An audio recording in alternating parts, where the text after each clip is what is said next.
When Elena Carter stepped onto that rain-soaked Manhattan crosswalk, she thought she'd escaped her past.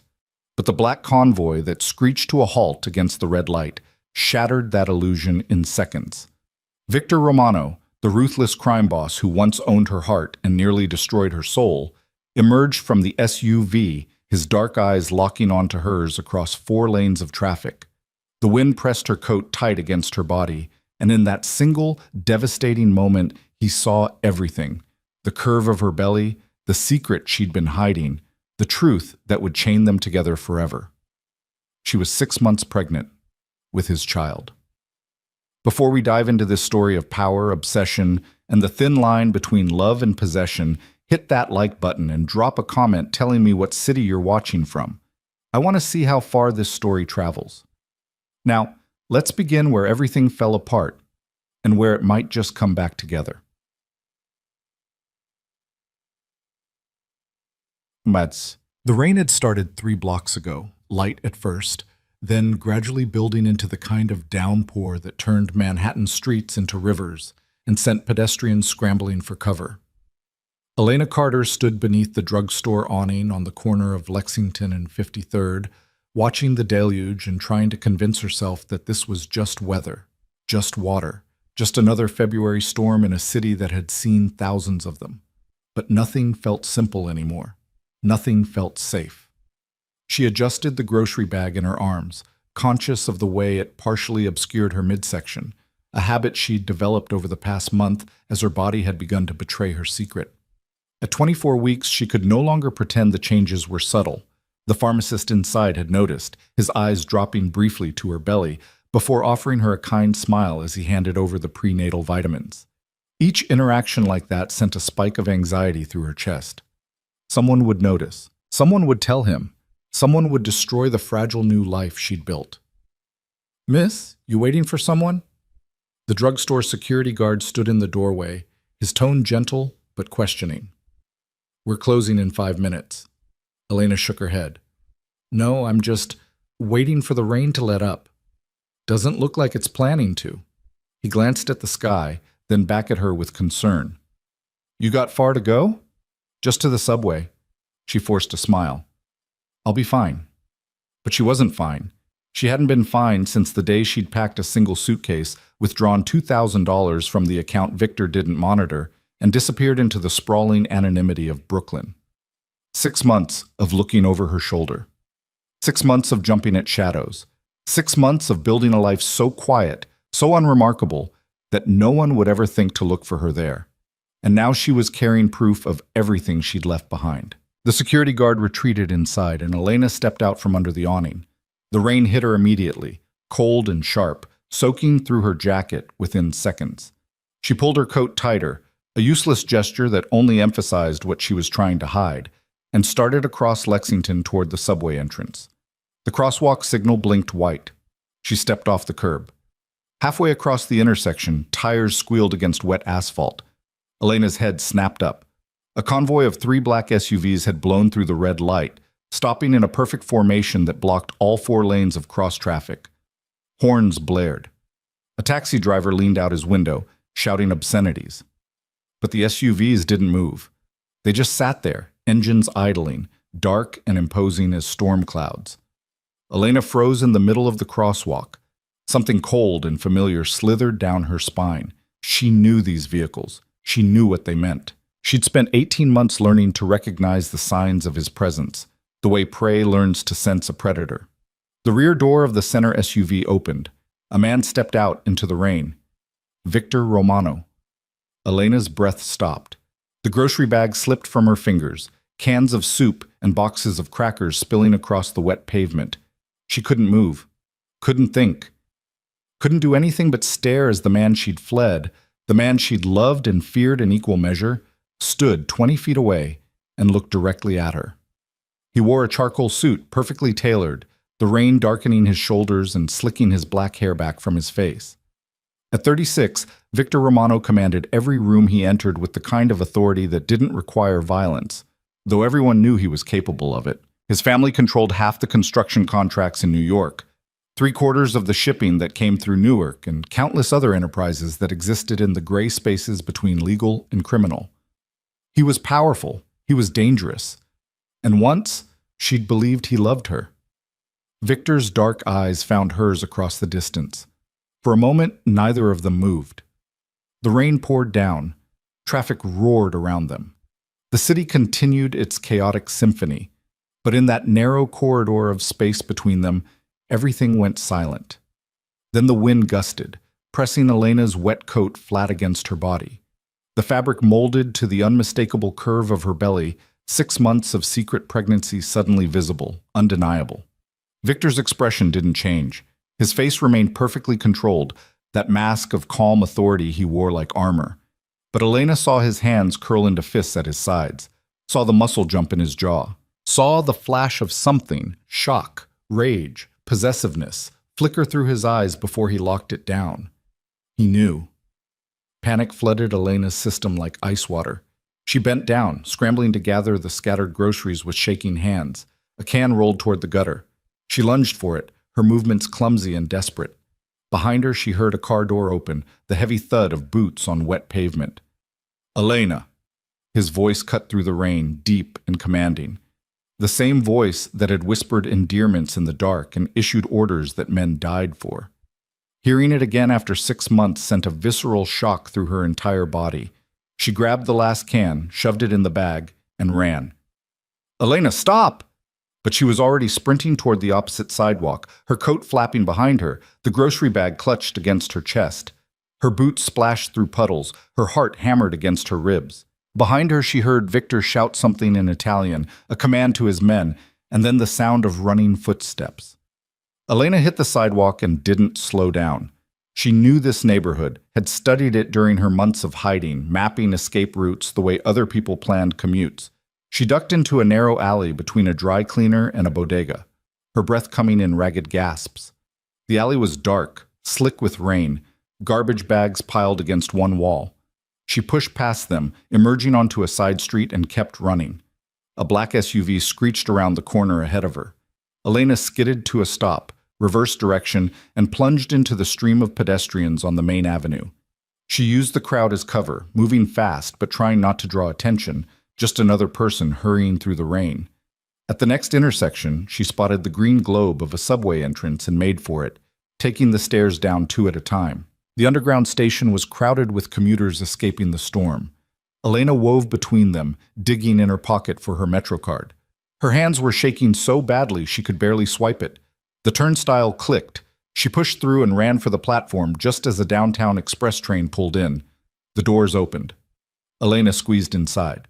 The car was packed, bodies pressed together in the humid underground air. She pushed toward the center, putting as many people as possible between herself and the doors. Through the window, she scanned the platform, searching for any sign of Victor's men. Nothing. Just commuters. Just strangers. Just... A figure appeared at the top of the stairs. Tall, broad-shouldered, moving with predatory grace. Marco Santini, Victor's head of security. The man who'd been present at every family dinner, every business meeting, every moment of her 18 months with Victor. He scanned the platform with professional efficiency, his gaze sweeping across the crowd. Elena pressed herself behind a large man in a construction vest, making herself small. The subway doors beeped their warning. Marco's head turned toward the sound. For one horrible second, his eyes seemed to look directly at the window where Elena stood frozen. The doors slid shut. The train lurched forward, and Elena watched Marco Santini disappear as the subway pulled out of the station, carrying her into the dark tunnels beneath the city. She sagged against the pole, her legs suddenly weak, her whole body trembling. The other passengers ignored her, lost in their phones and their own thoughts. No one noticed the pregnant woman trying not to cry. No one cared about the private catastrophe unfolding in their midst. Elena closed her eyes and tried to breathe, tried to think, tried to figure out what the hell she was going to do now that Victor knew. The train rattled through the darkness, and with each passing second, one truth became more and more clear. Running had only bought her 6 months. Her past had finally caught up with her. And this time, she had so much more to lose. Elena's apartment was in Sunset Park, a third-floor walk-up in a building that had seen better decades. The neighborhood was working class, diverse, anonymous, exactly what she'd needed when she'd fled Victor's penthouse in Tribeca. Here, no one asked questions. No one cared who you were or where you'd come from. You paid your rent, you kept your head down, and you were left alone. She'd thought she was safe here. She'd been wrong. Elena climbed the stairs slowly, her body aching with exhaustion and fear. The grocery bag had torn somewhere on the subway, and she'd lost half its contents. She'd have to go out again tomorrow. The thought made her want to cry. At her door, she stopped, key halfway to the lock. Every instinct screamed at her to check over her shoulder, to make sure she hadn't been followed, but she forced herself to stay calm. Victor's men were good, but they weren't omniscient. She'd been careful. She'd taken 3 different trains, doubled back twice, emerged from a different station entirely. No one could have tracked her through that. She unlocked the door and stepped inside. The apartment was small, just a studio with a bathroom and a kitchen alcove that barely deserved the name, but it was hers. She'd paid the deposit with cash, signed the lease with a name that wasn't quite fake, but wasn't quite real either. Elena Carter. Not Elena Rossi, the name she'd used when she was with Victor. Not Elena Marchetti, her maiden name. Something in between. Something that let her pretend she could be someone else. She locked the door behind her, deadbolt, chain, the additional lock she'd installed herself, and finally let herself collapse. She sank onto the second-hand couch, still wearing her wet coat, and let the tears come. 6 months. She'd made it 6 months. She'd found a job doing remote bookkeeping for small businesses, work that kept her off the grid and let her save money. She'd found an obstetrician who accepted cash payments and didn't ask too many questions. She'd built a life, fragile and small, but a life nonetheless. And Victor had destroyed it in 30 seconds, just by looking at her across a rain-soaked street. Elena's hand moved to her belly, resting on the curve that had betrayed her. Inside, she felt the flutter of movement, stronger now at 24 weeks, more insistent. The babies. Because it wasn't just one. The ultrasound at 16 weeks had revealed the truth. Identical twins. 2 daughters, the technician had told her with a smile. 2 little girls. She'd cried then too. But those had been different tears. Complicated tears. She'd left Victor because staying had been slowly killing her, because his world was built on violence and control, because she'd needed to breathe and he'd been suffocating her. But she'd also left carrying pieces of him inside her, literal parts of their shared past that she couldn't escape no matter how far she ran. And now he knew. Elena pulled out her phone, an untraceable burner she'd bought at a convenience store in Queens. She had 3 contacts saved, her obstetrician, her landlord, and Sarah. Sarah Chen, her only friend from before, the only person who knew both versions of her life. They'd met in college, bonded over late-night study sessions, and a shared love of old movies. Sarah had been the one to help her leave, to give her cash and a place to stay for those first terrifying weeks. Sarah had been the one to tell her the truth she hadn't wanted to hear. That Victor Romano would never let her go. That men like him didn't lose what they considered theirs. The phone rang twice before Sarah answered. Elena, what's wrong? Even after 6 months, Sarah could still read her voice, could hear the panic. Elena's throat tightened. He saw me, Victor. He saw me, and he... Sarah, he knows. Silence. Then, where are you? Home, my apartment. I lost them. I made sure... It doesn't matter. Sarah's voice was sharp with fear. If he knows you're pregnant, he'll tear this city apart to find you. You need to leave. Now. Tonight. Leave and go where? Elena's voice broke. I have $200 in cash. I can't travel like this. I can't. Then you need to call him. What? You need to call Victor and tell him the truth before he finds out on his own. Sarah paused, and when she spoke again, her voice was softer. Elena, running made sense 6 months ago when you were alone. But you're not alone anymore. And if Victor finds you before you talk to him, if he thinks you've been hiding his children... She didn't finish the sentence. She didn't have to.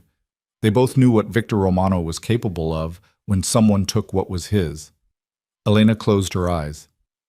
I can't go back to that life. Maybe you don't have to. Maybe if you're honest with him, if you set boundaries, Victor doesn't do boundaries. He does possession. The words came out bitter, edged with old pain. That's all I ever was to him. a thing he owned. Then tell him that. Sarah's voice turned fierce. Tell him everything. Tell him why you left, what you need, what you're afraid of. Make him hear you, because the alternative is letting him write the narrative, and we both know how that ends. Elena opened her eyes, staring at the water-stained ceiling of her tiny apartment. Sarah was right. She'd known it from the moment Victor's eyes had locked onto hers across that intersection. There was no running from this, no hiding. The only path forward was through. Okay, she whispered. Okay, I'll figure something out. Do it soon, please. Sarah paused. And Elena? Whatever happens, I'm here. You're not alone. They said goodbye, and Elena set the phone down on the couch beside her. Her hand found her belly again, tracing the curve where her daughters grew. She thought about the man she'd fallen in love with 3 years ago, the one who'd made her laugh, who'd shown her a world of art galleries and private concerts, who'd looked at her like she was the only thing in the universe that mattered. Then she thought about the man that version of Victor had become. Or maybe the man he'd always been underneath. The one whose business associates disappeared. The one whose anger was a physical force. The one who'd loved her like a hurricane, all-consuming and destructive, beautiful and terrifying in equal measure. Which Victor would she get if she reached out to him? Which version of the man she'd loved and fled would show up at her door? Elena didn't know, but Sarah was right about one thing. She was going to find out, one way or another. Better to control the terms of that meeting than to wait for Victor to control them for her. She pulled herself off the couch and walked to the window. Rain still fell, blurring the lights of Brooklyn into watercolor smears. Somewhere out there in the city, Victor was searching for her, mobilizing resources, calling in favors, using every tool at his disposal to find the woman who disappeared 6 months ago and reappeared pregnant with his children. Elena pressed her forehead against the cold glass. Tomorrow, she decided. Tomorrow she would figure out how to contact him. Tonight, she just needed to survive the fear. Behind her, someone knocked on the door. Elena spun around, her heart lurching. Who is it? No answer. Just another knock, heavier this time, insistent. I said, who is it? Her voice came out shakier now. She moved toward the door, staying to the side, out of the line of sight from the peephole. If you don't answer, I'm calling the police. A pause. Then a voice muffled through the wood. Mrs. Romano, please open the door. Mrs. Romano, a name she'd carried for exactly 5 months before she'd left. They'd married in a small ceremony, small by Romano family standards anyway, which still meant 200 guests and a reception that cost more than most people's houses. Victor had insisted on it, had wanted the world to know she belonged to him. She'd said yes because she'd loved him, because she'd thought marriage meant partnership, meant building something together. She'd learned the truth quickly enough. I don't go by that name, Elena called through the door, even as her hand shook. You have the wrong apartment. Please, Mrs. The voice corrected itself. Miss Carter, Mr. Romano sent me to ensure your safety. He's very concerned. He just wants to talk. Elena's mind raced. They'd found her in less than 4 hours. 4 hours. She'd underestimated him, underestimated his reach, his resources, his absolute refusal to accept limits of any kind. Tell Mr. Romano that if he wants to talk, he can call like a normal person. He's here. The words sent ice through Elena's veins. What? Mr. Romano is downstairs in his car. He's respectfully requesting a few moments of your time. He asks that you not make this difficult. Not make this difficult, as if she were the problem, as if she were being unreasonable by wanting privacy, by wanting control over when and how she faced the man she'd fled. Elena looked around her apartment, this small space that had been her sanctuary, and felt the walls closing in. She could refuse. She could call the police. But what would she tell them? That her ex-husband wanted to talk to her? That wasn't a crime. And Victor had half the NYPD on his payroll anyway. Any cops who showed up would take one look at the situation and politely suggest she have a conversation with Mr. Romano. She was trapped. She'd been trapped from the moment he'd seen her on that crosswalk. I need a minute, she called through the door. Of course. Mr. Romano is a patient man. That was a lie. Victor Romano was many things. Brilliant, ruthless, magnetic, but patient wasn't one of them. If he was waiting in the car instead of breaking down her door, it meant he was trying to be reasonable, trying to give her the illusion of choice.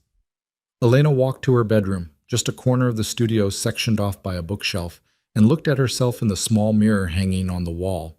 Her hair was still wet from the rain, hanging in dark tangles around her face. Her coat had dried into wrinkled creases. Her eyes were red from crying. She looked exactly like what she was, a woman at the end of her rope. She thought about changing, about trying to look composed. But what was the point? Victor had already seen the truth written on her body. There was no hiding now. Elena returned to the door and opened it. In the hallway stood Marco Santini and another man she recognized, Paolo, one of Victor's drivers. Both wore dark suits and carefully neutral expressions. Marco was in his 40s, graying at the temples, with the kind of face that had seen too much and learned to show nothing. He'd always been polite to her, in that distant way of men who worked in violence. "Miss Carter."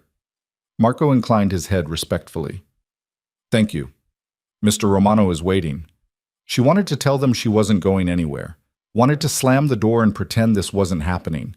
Instead, she heard herself say, "I need to get my coat." She retrieved it from where she'd thrown it over a chair, pulled it on, and stepped into the hallway. Marco and Paolo fell into step on either side of her, not touching, not crowding, but making it clear that running was no longer an option.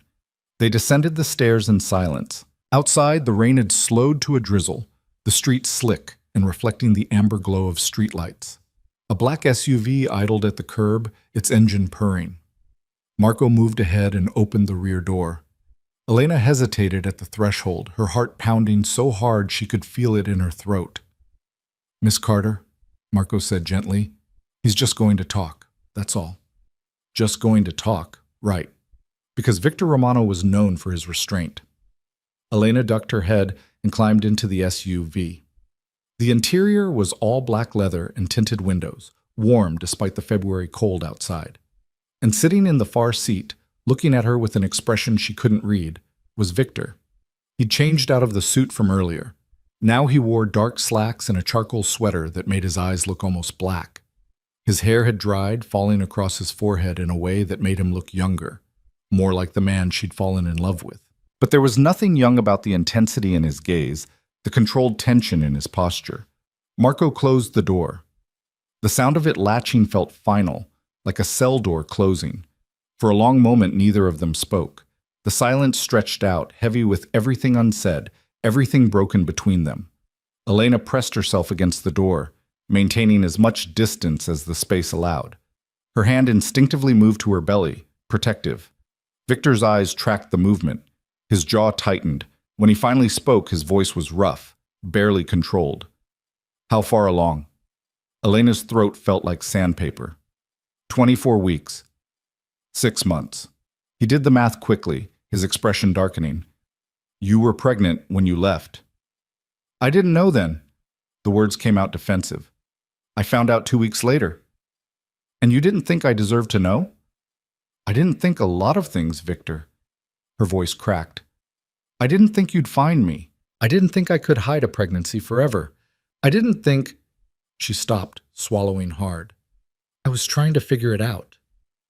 "Figure it out?" He repeated the words like they were foreign. "You were going to figure out what to do about my child without telling me I had a child?" "Children." The word slipped out before she could stop it. "Twins. Girls." The impact of that statement was visible.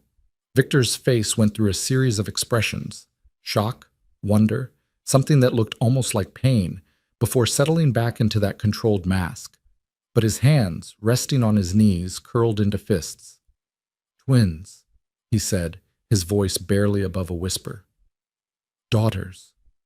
Elena watched him wrestle with the information, saw the wheels turning behind his eyes. This was Victor at his most dangerous, not when he was angry, but when he was thinking, calculating, planning his next move. "I want to be clear about something," he said finally, his voice dropping into that tone of absolute authority she remembered too well. "Those children are mine. You are—" He stopped himself, reconsidered his words. "We need to discuss how this is going to work." "There's nothing to discuss." Elena forced steel into her voice. even though her whole body was shaking. I left for a reason, Victor. Your world, your life. It's not safe for children. It's not safe for me. My world? His eyes flashed. 6 months ago, you lived in my world just fine. You didn't seem to mind the safety, the comfort, the life I provided. I minded being a prisoner. The words burst out of her, carried on 6 months of suppressed anger and fear. I minded being watched every second. I minded having my every decision controlled. I minded being treated like a possession instead of a person. I protected you. You suffocated me. The explosion of her voice seemed to fill the SUV. Victor stared at her, and for a moment she saw something like hurt cross his face. Then it was gone, replaced by cold fury. I loved you, he said, each word precise and cutting. Everything I did was because I loved you. Your kind of love almost destroyed me. Elena's voice shook, but she didn't back down. Do you have any idea what it was like? Living in that penthouse, surrounded by guards, monitored everywhere I went? You said it was for my protection, but it was really just control. Your control. And I tried, Victor. I tried to talk to you, to tell you I needed space, needed freedom, but you never listened. You just... Her voice broke. You just kept tightening the grip until I couldn't breathe. Silence fell between them, sharp and painful. Outside, through the tinted windows, Elena could see her building, the lit windows of her neighbors' apartments. Normal lives. Simple lives. Everything she'd been trying to build. Is that really what you think? Victor's voice was quiet now, dangerous in its restraint. That I didn't love you? That everything I did was about control? I think your love and your need to control are so tangled up you can't tell them apart anymore. Elena met his eyes. I think you loved me the way you love everything else, by owning it completely. Victor flinched. It was subtle, just a slight tightening around his eyes, but Elena saw it. She'd hurt him. The realization brought no satisfaction, only a deep, bone-tired sadness. So what now? Victor asked. You're just going to raise my daughters alone? Keep them from me? Pretend I don't exist? I don't know. Elena's hand moved to her belly again, to the place where their children grew. I don't know what I'm going to do, Victor. All I know is that I can't go back to how things were. I won't. Then we'll change how things are. He leaned forward, his intensity sharpening. Elena, I'm not going to pretend the last 6 months didn't happen. I'm not going to pretend I don't know what you think of me. But those are my children, mine, and I will be part of their lives. The only question is whether we do this the easy way or the hard way. Is that a threat? It's a fact. His voice was granite.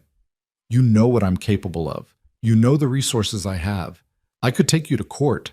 I could tie you up in legal battles for years. I could make your life very, very difficult. He paused, and when he spoke again, his voice softened just slightly. Or we could find a way to work together. For them. Elena stared at him, at the man she'd loved and feared, and felt the trap closing around her. He was right, and they both knew it. Victor Romano didn't make idle threats.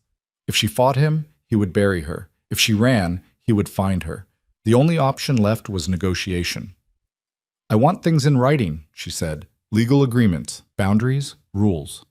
Fine. I want my own place. Not with you. Not controlled by you. His jaw tightened, but he nodded. Acceptable. I want to be part of decisions about their lives. Real partnership, Victor. Not you dictating and me obeying. Agreed. The word came out strained, like it physically hurt him to say it. And I want... Elena hesitated, trying to find words for the thing she needed most. I want to be able to leave. If things get bad again, if you start trying to control me again, I want the freedom to walk away. And I want you to promise you won't stop me. That request hung in the air between them. Victor's face was unreadable, but she could see the war happening behind his eyes. Everything in him, every possessive instinct, every need for control fought against giving her that freedom. Finally, he spoke. I can't promise that. Then we have a problem. Elena? No. She cut him off, her voice firm, despite the tears threatening to spill. You say you've changed. You say we can work together? Then prove it. Give me what I'm asking for. Let me have agency over my own life. The silence stretched out. Through the windshield, Elena could see Marco and Paolo standing a discreet distance away, giving them privacy while remaining close enough to respond if needed. The rain had picked up again, tapping against the roof of the SUV like impatient fingers. "I'll try," Victor said finally. "That's the best I can offer. I'll try to respect your boundaries. I'll try to give you freedom, but I can't promise I won't fight to keep you if you try to leave again. I can't promise I won't do everything in my power to make you stay." It wasn't what she'd asked for. It wasn't enough. But looking at Victor's face, at the raw honesty there, Elena realized it might be all he was capable of giving. He was a man built on control, on power, on the absolute conviction that he could bend the world to his will. Asking him to simply let her go was like asking him to stop breathing. "Then I'll try too," she whispered. "I'll try to trust you, to believe you can change. But Victor, if you start down that same path, if you start trying to cage me again, you'll leave." He finished the sentence for her. "I know. And you should know that I'll come after you, not because I want to control you, but because I—" He stopped, swallowed. "Because the thought of losing you again almost killed me the first time." The confession hung between them, raw and painful. Elena wanted to reach for him, to comfort the hurt she heard in his voice, but she couldn't. Not yet. Maybe not ever. Too much damage had been done. Too much trust had been broken. "We should get you home," Victor said, his voice returning to that careful neutrality. "It's late. You need to rest." "I am home." Elena gestured toward her building. "This is where I live." Victor glanced at the structure, taking in the weathered brick, the flickering light in the entranceway, the general air of managed decay. His expression said everything about what he thought of his children growing up in a place like this. "We'll talk tomorrow," he said, "about living arrangements, medical care, everything. I'll have my lawyer draw up an agreement, something that protects both of us." Elena nodded, suddenly exhausted. The adrenaline that had been keeping her upright was draining away, leaving her hollow and shaking. "Okay, tomorrow." She reached for the door handle, but Victor's voice stopped her. "Elena." She turned back. In the dim light of the SUV, his face was all shadows and angles, beautiful and harsh in equal measure. The face that had haunted her dreams for 6 months. "I know you don't believe me," he said quietly, "but I am glad you're safe. Both of you. All of you." His eyes dropped to her belly, then back to her face. "Whatever happens next, whatever we become to each other, I need you to know that." Elena's throat tightened. She couldn't speak, couldn't trust her voice not to break. So she just nodded and pushed open the door, stepping out into the cold February drizzle. Marco appeared immediately with an umbrella, walking her to the building entrance. "Mr. Romano has asked me to post men nearby," he said as they reached the door. "For your safety. I don't need guards. With respect, Miss Carter, you're carrying the Romano heirs. You absolutely need guards." His voice was kind but firm. "They'll be discreet. You won't even know they're there." It was starting already, the protection that felt like control, the safety that felt like imprisonment. Elena wanted to argue, to refuse, but she was too tired and too scared to fight this battle tonight. Tomorrow. She would draw her lines in the sand tomorrow. "Fine," she said, "but they stay outside." Of course. Elena climbed the stairs to her apartment alone, her footsteps echoing in the stairwell. Inside, with all 3 locks engaged, she finally let herself collapse. She didn't make it to the bed. She just slid down the door and sat on the floor, her hand on her belly, and cried. For the life she'd tried to build, for the future she'd imagined, for the impossible situation she found herself in, tied forever to a man who loved her in all the wrong ways, and for her daughters, who would be born into this complicated, dangerous world, whether she wanted it or not. Outside, 3 floors below, Victor sat in his SUV and stared at the building that held everything he'd thought he'd lost. In 6 months, he'd torn the city apart looking for her. He'd used every resource, called in every favor, threatened and bribed and manipulated. And in the end, she'd just appeared, like a ghost materializing on a rain-soaked crosswalk, carrying his children, twins, daughters. The knowledge sat in his chest like something alive, terrifying and exhilarating in equal measure. He'd never imagined himself as a father. His life didn't leave room for that kind of vulnerability, that kind of weakness. Children were leverage, were targets, were liabilities in his world, but they were also his. And nothing, not Elena's fear, not her resistance, not the impossible distance between what he was and what she needed him to be, would stop him from claiming what was his. Marco appeared at the window. Victor rolled it down. "She's inside," Marco reported. "I've positioned 2 men in the building across the street and 1 on the corner. We'll rotate shifts every 6 hours." "Good. No one gets near her. No one even looks at that building without us knowing about it." "Understood." Marco hesitated. "Sir, if I may, she's afraid of you." "I know." "If you push too hard—" "I know, Marco." Victor's voice sharpened. "I'm aware of the situation. I'm aware of what I stand to lose." Marco nodded and stepped back. The window rolled up.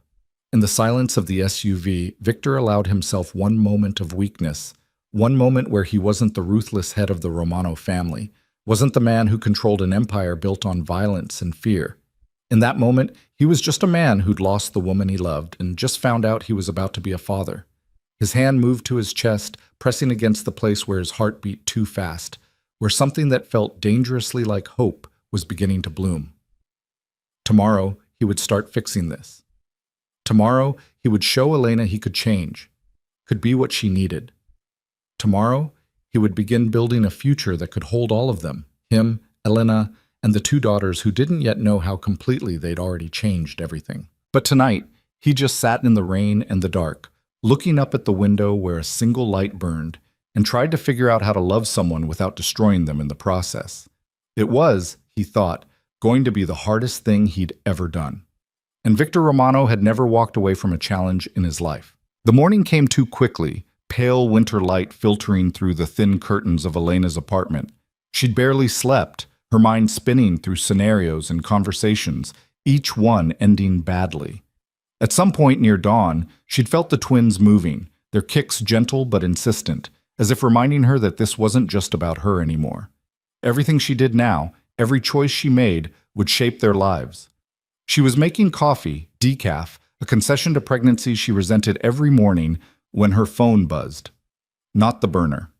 Her old phone, the one she'd kept turned off in a drawer for 6 months, too afraid to power it on because she knew Victor could track it.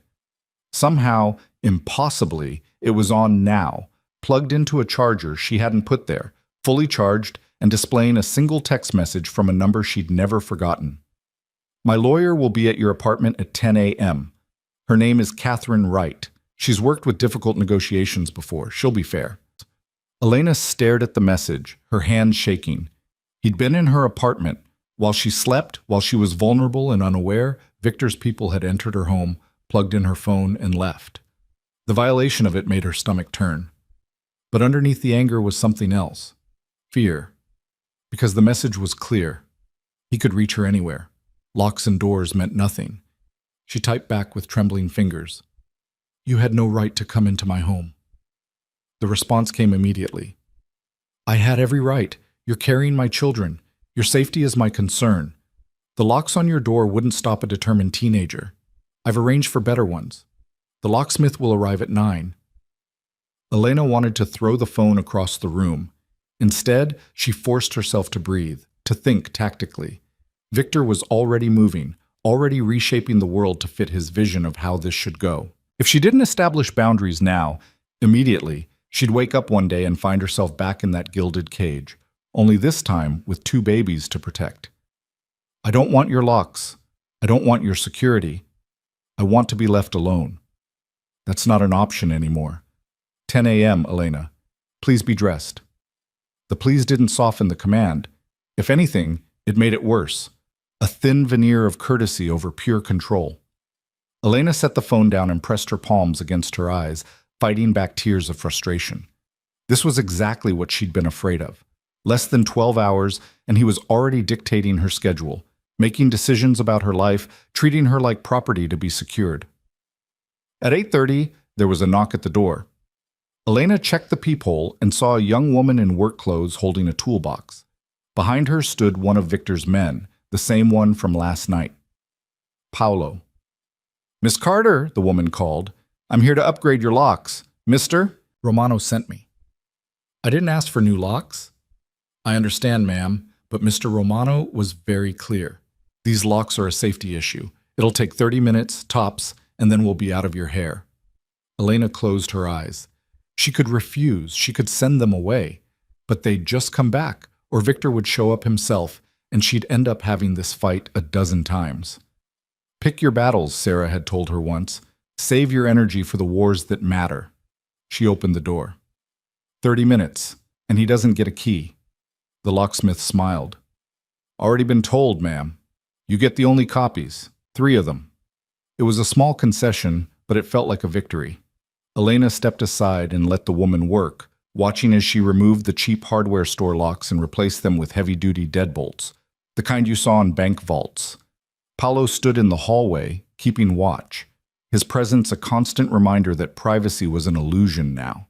All set, the locksmith announced 25 minutes later. She handed Elena 3 gleaming keys. These are pick-resistant, drill-resistant, and the deadbolts have a 5-pin tumbler system. Nobody's getting through these without serious equipment and time. Thank you, Elena said, even though gratitude felt wrong. She hadn't wanted this, but looking at the solid new locks, she couldn't deny feeling slightly safer. Slightly. The locksmith left. Paolo remained. Miss Carter, I'll be outside if you need anything. Mr. Romano's orders are that you're not to be disturbed, but I'm here if there's an emergency. I don't need a babysitter. No, ma'am, you need a bodyguard. There's a difference. His voice was respectful, but firm. Mr. Romano has enemies. Some of them would be very interested to know about you and the babies. My job is to make sure they never get the chance to act on that interest. The reality of it hit Elena like cold water. She'd been so focused on escaping Victor's control that she'd almost forgotten the other dangers that came with being connected to him. The rival families, the federal investigations, the constant threat of violence that hung over everything he touched. Her daughters would be born into that world. They would be targets from their first breath. How long have you worked for him? She asked quietly. 8 years, ma'am. Have you ever seen him change, compromise? Paolo considered the question carefully. Mr. Romano is difficult. He doesn't bend easy, but I've also never seen him like he was last night. In 8 years, I've never seen him scared. Last night, sitting in that car, waiting to see if you'd talk to him, he was terrified. Elena didn't know what to do with that information. The idea of Victor Romano being afraid of anything seemed impossible, but Paolo had no reason to lie. At exactly 10 o'clock, another knock. This time it was a woman in her 50s, impeccably dressed in a charcoal suit, carrying a leather briefcase. She had sharp eyes behind designer glasses and the kind of presence that suggested she didn't waste time on nonsense. Miss Carter, I'm Catherine Wright. May I come in? Elena stepped aside.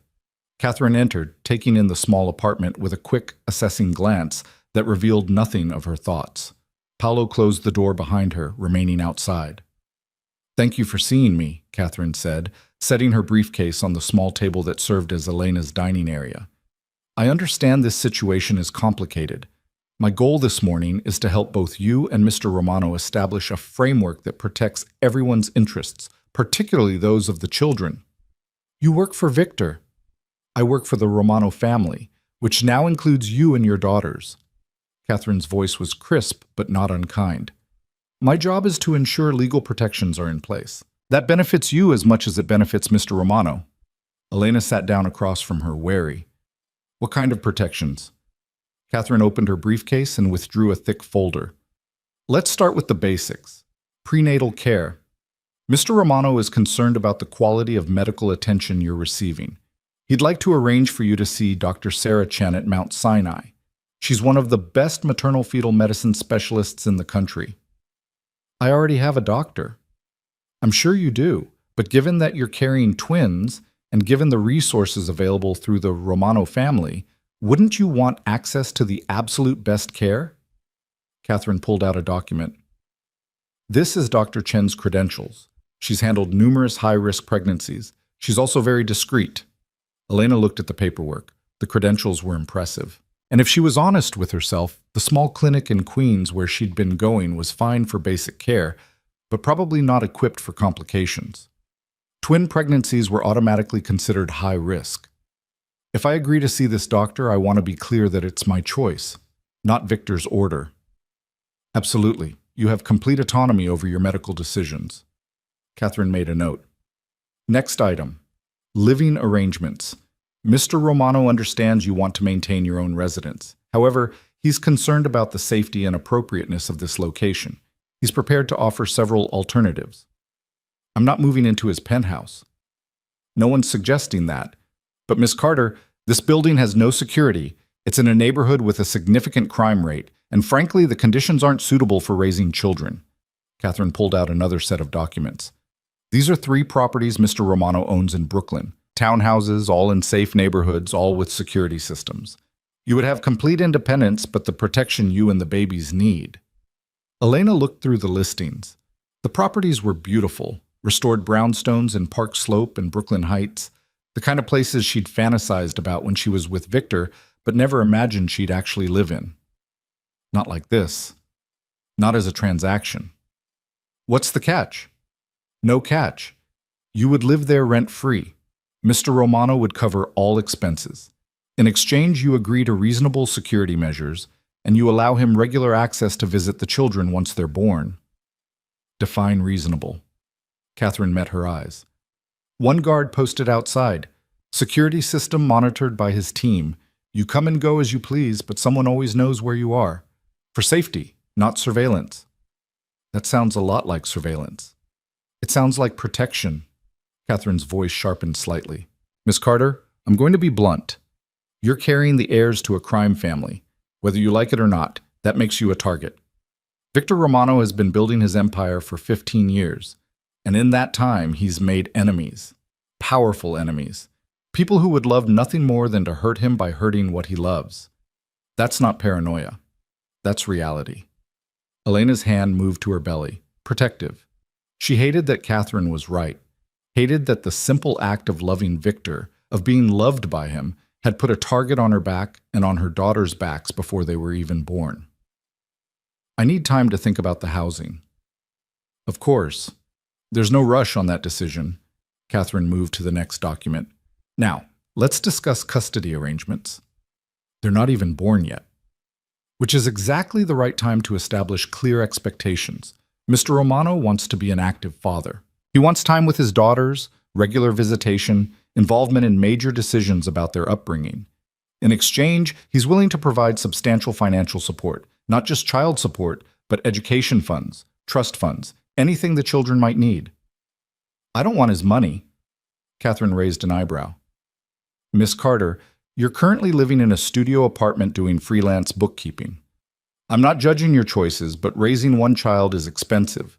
Raising 2 is exponentially more so. Mr. Romano's offer ensures your daughters never want for anything. I can provide for my children. Can you provide private security, top-tier education, medical care that costs more per month than most people's salaries? Catherine leaned forward. I admire your independence, I do. But pride is expensive, and your daughters will be the ones who pay the price. The words stung because they were true. Elena had been so focused on escaping Victor's control that she hadn't fully processed the financial reality of raising twins alone in one of the most expensive cities in the world. Her freelance work paid enough to keep her fed and housed, barely. It wouldn't stretch to cover childcare, medical bills, everything 2 babies would need. What does he want in exchange? Joint legal custody. Decisions about education, medical care, religious upbringing, you make them together. He gets regular visitation, increasing as the children get older. Holidays are split, and you agree not to relocate more than 100 miles from New York without his consent. That last part is him controlling where I live. That last part is him ensuring he can be a father to his children. Catherine's voice softened. Miss Carter, I've been doing family law for 26 years. I've seen every variation of custody battle, every nightmare scenario. This is one of the most reasonable agreements I've seen from a man with Mr. Romano's resources. He could tie you up in court for years. He could make your life hell. Instead, he's offering compromise. Elena stared at the documents spread across her table. her small life being reorganized into legal terms and conditions. Part of her wanted to refuse everything, to tell Catherine and Victor and all of it to go to hell. But another part, the part that felt her daughters moving inside her, the part that remembered Paolo's words about Victor being scared, wondered if maybe this was what compromise looked like. Imperfect, uncomfortable, but possible. "I want changes," she said finally. "To the custody agreement. I want final say on medical decisions. I want the right to relocate if I have legitimate safety concerns. And I want it in writing that he can't use his resources to manipulate or control me." Catherine smiled. It was a small smile, but genuine. "Those are all reasonable requests. I'll draft an amendment. Is there anything else?" "Yes. I want therapy. For both of us. If we're going to co-parent, if we're going to be in each other's lives, we need help learning how to communicate without destroying each other." "I'll add that to the agreement." Catherine made notes. "Mr. Romano may resist that particular clause." "Then he doesn't get what he wants." Elena's voice was firm. "That's non-negotiable." They spent the next hour going through details, line by line, Elena questioning everything, Catherine explaining the legal implications. By the time they finished, Elena's head was throbbing and she was exhausted, but she also felt something she hadn't felt in months, a sense of agency. She was negotiating. She was setting terms. She wasn't just a victim of Victor's will. Catherine packed up her documents. "I'll have a revised agreement drafted by tomorrow. Once you've reviewed it and approved the changes, we can schedule a formal signing. In the meantime, I'd recommend you think seriously about the housing situation. This apartment really isn't suitable." "I'll think about it." "Good." Catherine paused at the door. "Miss Carter, for what it's worth, I think you're being very brave. It takes strength to stand up to a man like Victor Romano. Most people just fold." "I tried folding," Elena said quietly. "It almost killed me." After Catherine left, Elena sat alone in her apartment, staring at the business card the lawyer had left behind. Through the window, she could see Paolo's replacement, a different guard, younger, standing on the corner with the studied casualness of someone trying not to look like they were watching her building. Her phone buzzed. "Victor." "How did the meeting go?" Elena typed back, "Your lawyer is terrifying." "She's very good at her job. Did you agree to the medical care?" "I'll think about it." "Elena, this isn't something to think about. You need the best prenatal care available." She could feel her temper rising. This was exactly the problem. He couldn't just suggest something, couldn't just offer help. He had to push, had to insist, had to make it an order disguised as concern. "I said I'll think about it. That means I'll think about it. Not that you get to decide for me." A pause. Then, "You're right. I'm sorry. Take your time." Elena stared at the phone. Victor Romano apologizing was so rare it felt like a trick. But Catherine had said he was trying. Paolo had said he was scared. Maybe, impossibly, he was actually capable of change. Her phone buzzed again. "Can I see you tonight? Just dinner. We can talk about the agreement, about what you want to change." "I don't think that's a good idea." "Please, no pressure, no agenda, just two people who need to figure out how to be in each other's lives." Elena closed her eyes. Every instinct screamed at her to say no, to maintain distance, to protect herself, but they were going to be connected forever now. They needed to learn how to be in the same room without it turning into a war. "Somewhere public," she typed, "and I leave when I want to leave." "Anywhere you want. You pick the place." She named a small Italian restaurant in her neighborhood, nothing fancy, just a place where she'd feel safe. Victor agreed immediately, and they set a time for 7. After the exchange ended, Elena sat holding her phone and wondering if she'd just made a terrible mistake. At 6:30, she stood in front of her small closet, trying to figure out what to wear to dinner with your ex-husband, who was also the father of your unborn children and also a crime boss. Everything felt wrong, too formal, too casual, too much like she was trying to impress him or too much like she didn't care. Finally, she settled on a simple black dress that accommodated her growing belly and a cardigan. Nothing special, just dinner. The restaurant was a 10-minute walk, but Paolo, or his replacement, a man who'd introduced himself as Dominic, insisted on driving her. Elena didn't have the energy to argue. She sat in the back of the black SUV and watched her neighborhood slide past, thinking about all the time she'd walked these streets alone. Anonymous. Free. Victor was waiting outside the restaurant when they arrived. He wore dark jeans and a black sweater, casual by his standards, and he looked nervous. Actually nervous. His hands were in his pockets, his shoulders tense, his eyes scanning the street until they landed on the SUV. Dominic opened Elena's door. She stepped out, and Victor immediately moved toward her, then stopped himself, clearly fighting the urge to reach for her. Instead, he just said, "Thank you for coming." "I'm here for them," Elena said, gesturing to her belly. "Not for you.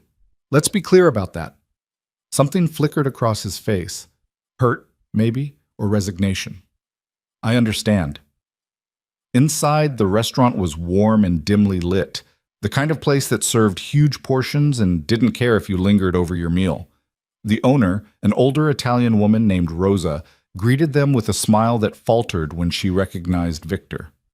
Everyone in the neighborhood knew who the Romanos were. You didn't run a business in New York without knowing. "Mr. Romano," Rosa said carefully, "we're honored. Please, the back table."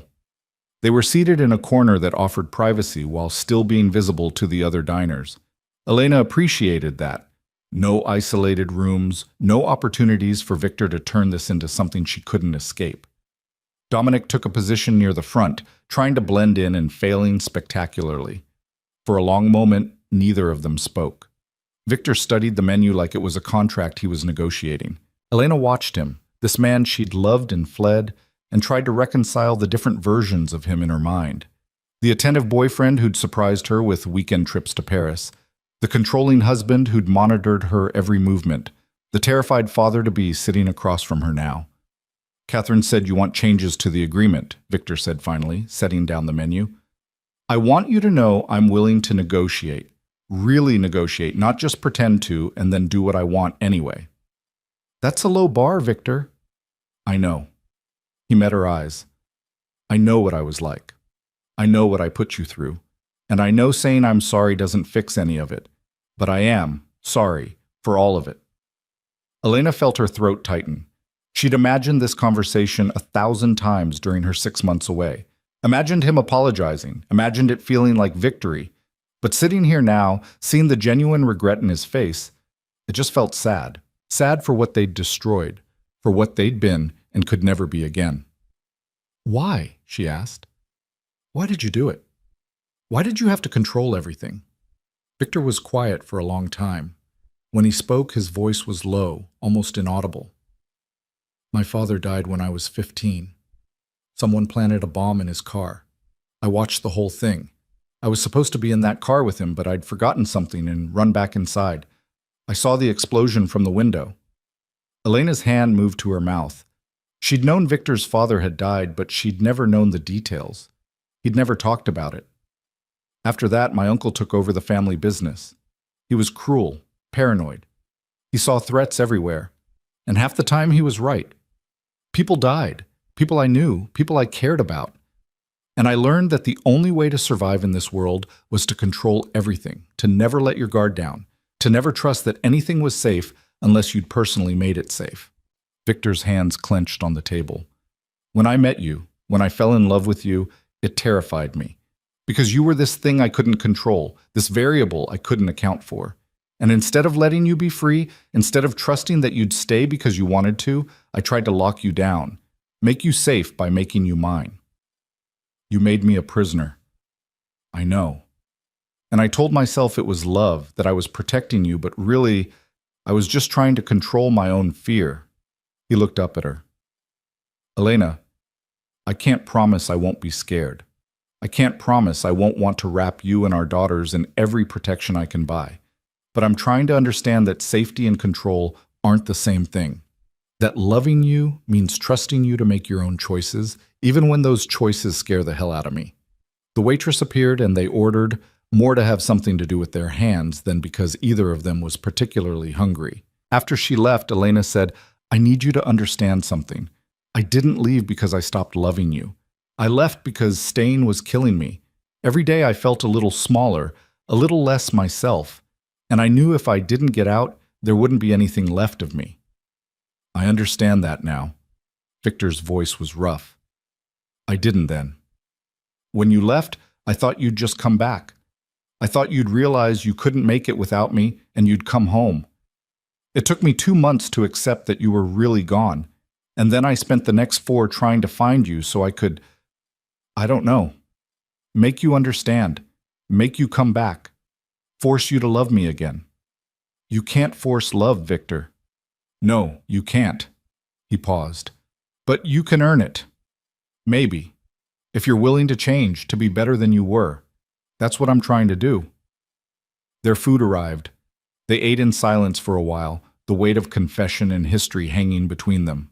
Around them, the restaurant buzzed with normal conversations, normal lives, people who didn't have to negotiate with crime bosses about how to love each other without destruction. Catherine mentioned therapy, Victor said eventually, for both of us. That's non-negotiable. If we're going to do this, if we're going to be co-parents, we need help. I hate therapists. I know, you're going anyway. A small smile tugged at the corner of his mouth. You're different, stronger. I had to be. You taught me that. Elena set down her fork. Victor, I need you to hear this. I will never go back to being that woman who lived in your penthouse and let you make all her decisions. That version of me is gone. If you want to be part of my life, part of our daughters' lives, it has to be on equal terms. Partnership, not ownership. I hear you. He reached across the table, then stopped himself, his hand hovering in the space between them. May I? Elena looked at his hand, at the question in his eyes. Slowly, she reached out and let her fingers brush his. The contact sent electricity through her, muscle memory of intimacy mixed with fear and longing and regret. The townhouse in Park Slope, she said quietly.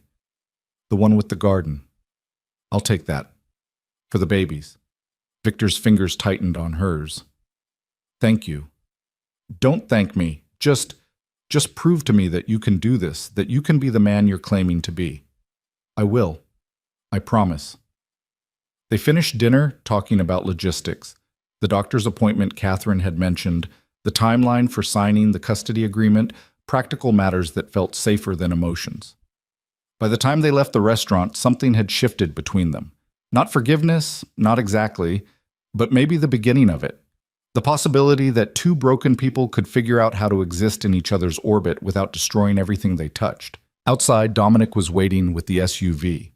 Victor walked Elena to the car, his hand hovering near her lower back but not quite touching, respecting the distance she needed. Can I ask you something? He said as Dominic opened the door. Okay. What are you going to name them, our daughters? Elena hadn't expected that question. She'd been thinking about names, writing lists late at night, but she hadn't shared them with anyone. I don't know yet. I thought maybe we could decide together, when they're born. The smile that crossed Victor's face was genuine, reaching his eyes. I'd like that. Elena climbed into the SUV, and as Dominic pulled away from the curb, she looked back to see Victor standing on the sidewalk, watching her go. He looked lonely, she thought. Lonely and hopeful and scared. Just like her. Back in her apartment, with the new locks engaged and the guard outside and the weight of the day pressing down on her, Elena lay in bed and felt her daughters moving. Strong kicks now, getting more insistent as they grew. She put her hand on her belly and whispered, Your father is complicated. He's dangerous and controlling, and sometimes I think loving him is the worst decision I ever made.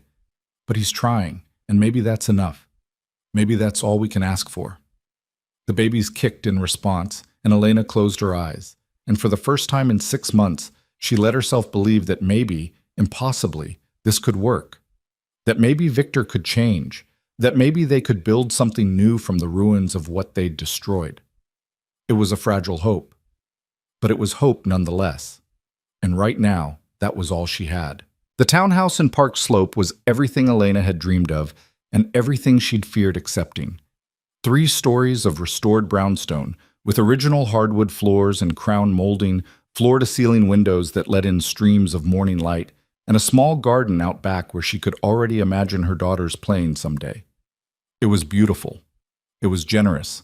And it came with strings, invisible but undeniable, tying her back to Victor in ways that made her chest tighten every time she walked through the renovated kitchen or stood in the nursery he'd had professionally designed before she'd even agreed to move in. 2 weeks had passed since their dinner at the Italian restaurant. 2 weeks of lawyers and negotiations, of doctor's appointments with the specialist Victor had insisted on, of slowly, carefully learning to exist in each other's presence without the conversations exploding into accusations and old wounds. Doctor. Sarah Chen had confirmed what Elena already suspected. The twin pregnancy was high risk, her blood pressure creeping upward in ways that concerned everyone. Bed rest wasn't ordered yet, but it was hovering as a possibility. Another way her body was betraying her desire for independence. She'd signed the custody agreement 3 days ago, sitting in Catherine Wright's office with Victor across the table, both of them treating it like the treaty it was. Joint legal custody. Generous financial support that Elena had stopped pretending she didn't desperately need. Visitation rights that felt reasonable on paper but filled her with anxiety in practice. And the therapy clause, which Victor had agreed to with visible reluctance, his jaw tight as he signed his name. Their first session was scheduled for tomorrow. Elena was dreading it. Now she stood in the nursery, surrounded by boxes she was supposed to be unpacking, and tried to make this feel like home. 2 cribs, white and pristine, already assembled. A changing table stocked with diapers and supplies she hadn't bought. A rocking chair positioned near the window, comfortable and inviting. Everything perfect. Everything chosen without her input, appearing like magic while she'd been at a prenatal appointment. Her phone buzzed. Victor. How's the unpacking going?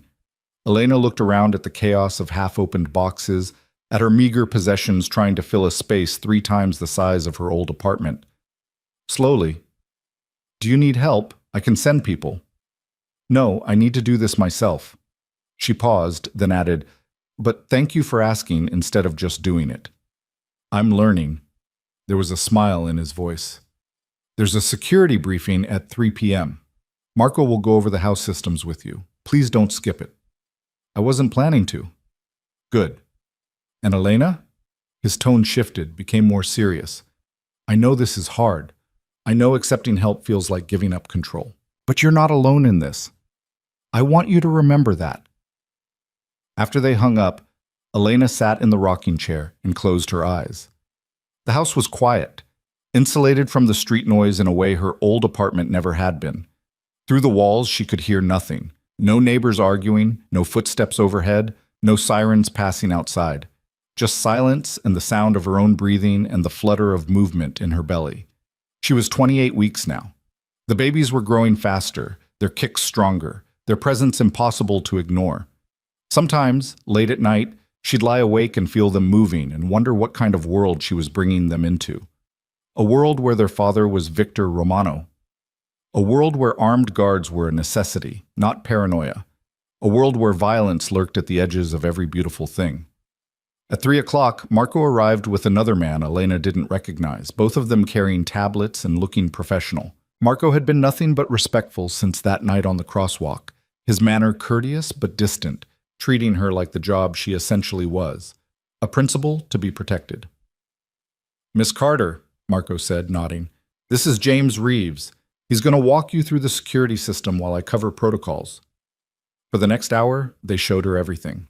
The cameras covering every entrance, the reinforced doors and windows, the panic buttons installed in every room, including the bathrooms, the safe room in the basement stocked with supplies and communications equipment, the escape routes, the emergency contacts.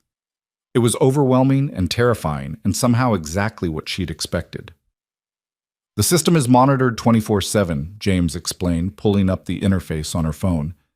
You'll get alerts for any unusual activity. You can check the cameras any time, and there's always someone watching remotely, just in case. Someone watching, Elena repeated. You mean someone watching me? James had the grace to look uncomfortable. We're watching the perimeter, Miss Carter. Not you. There's no cameras inside the house except in the entrance hall and the stairwell. Your privacy is respected. Except I'll never actually be alone. Marco stepped forward. With respect, you shouldn't be alone. Not at this stage of pregnancy, and not given the circumstances. What if something happened? What if you fell, or went into early labor, or... I understand the reasoning, Elena cut him off. That doesn't mean I have to like it. No one expects you to like it. But Mr. Romano has enemies. Real ones. People who would hurt you to get to him. Marco's voice was gentle but firm. I know you value your independence. I respect that. But your safety, and your daughter's safety, has to come first. He was right, and Elena hated it. Hated that her choices had led her here, to this beautiful prison wrapped in concern and protection.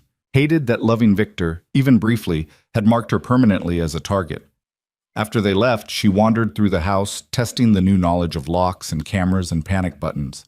In the kitchen, she found the refrigerator fully stocked with healthy food, prenatal-approved meals already prepared and labeled. In the bathroom, expensive lotions and oils for pregnancy appeared alongside her drugstore products. In the bedroom, the bed had been made with sheets that probably cost more than her entire wardrobe. Victor's touch was everywhere, generous and suffocating in equal measure. That evening, Sarah came over with Chinese takeout and a bottle of sparkling cider, settling onto the couch with the ease of someone determined to pretend everything was normal. This place is incredible, Sarah said, looking around. I mean, I knew Victor had money, but this is too much, Elena finished. It's too much. I feel like I'm playing house in someone else's life. You're being given a chance to provide your daughters with stability and safety. That's not nothing. Sarah handed her a container of lo mein. How are you feeling? Really? Elena poked at her noodles. Scared, angry, grateful, resentful. All of it at once, all the time.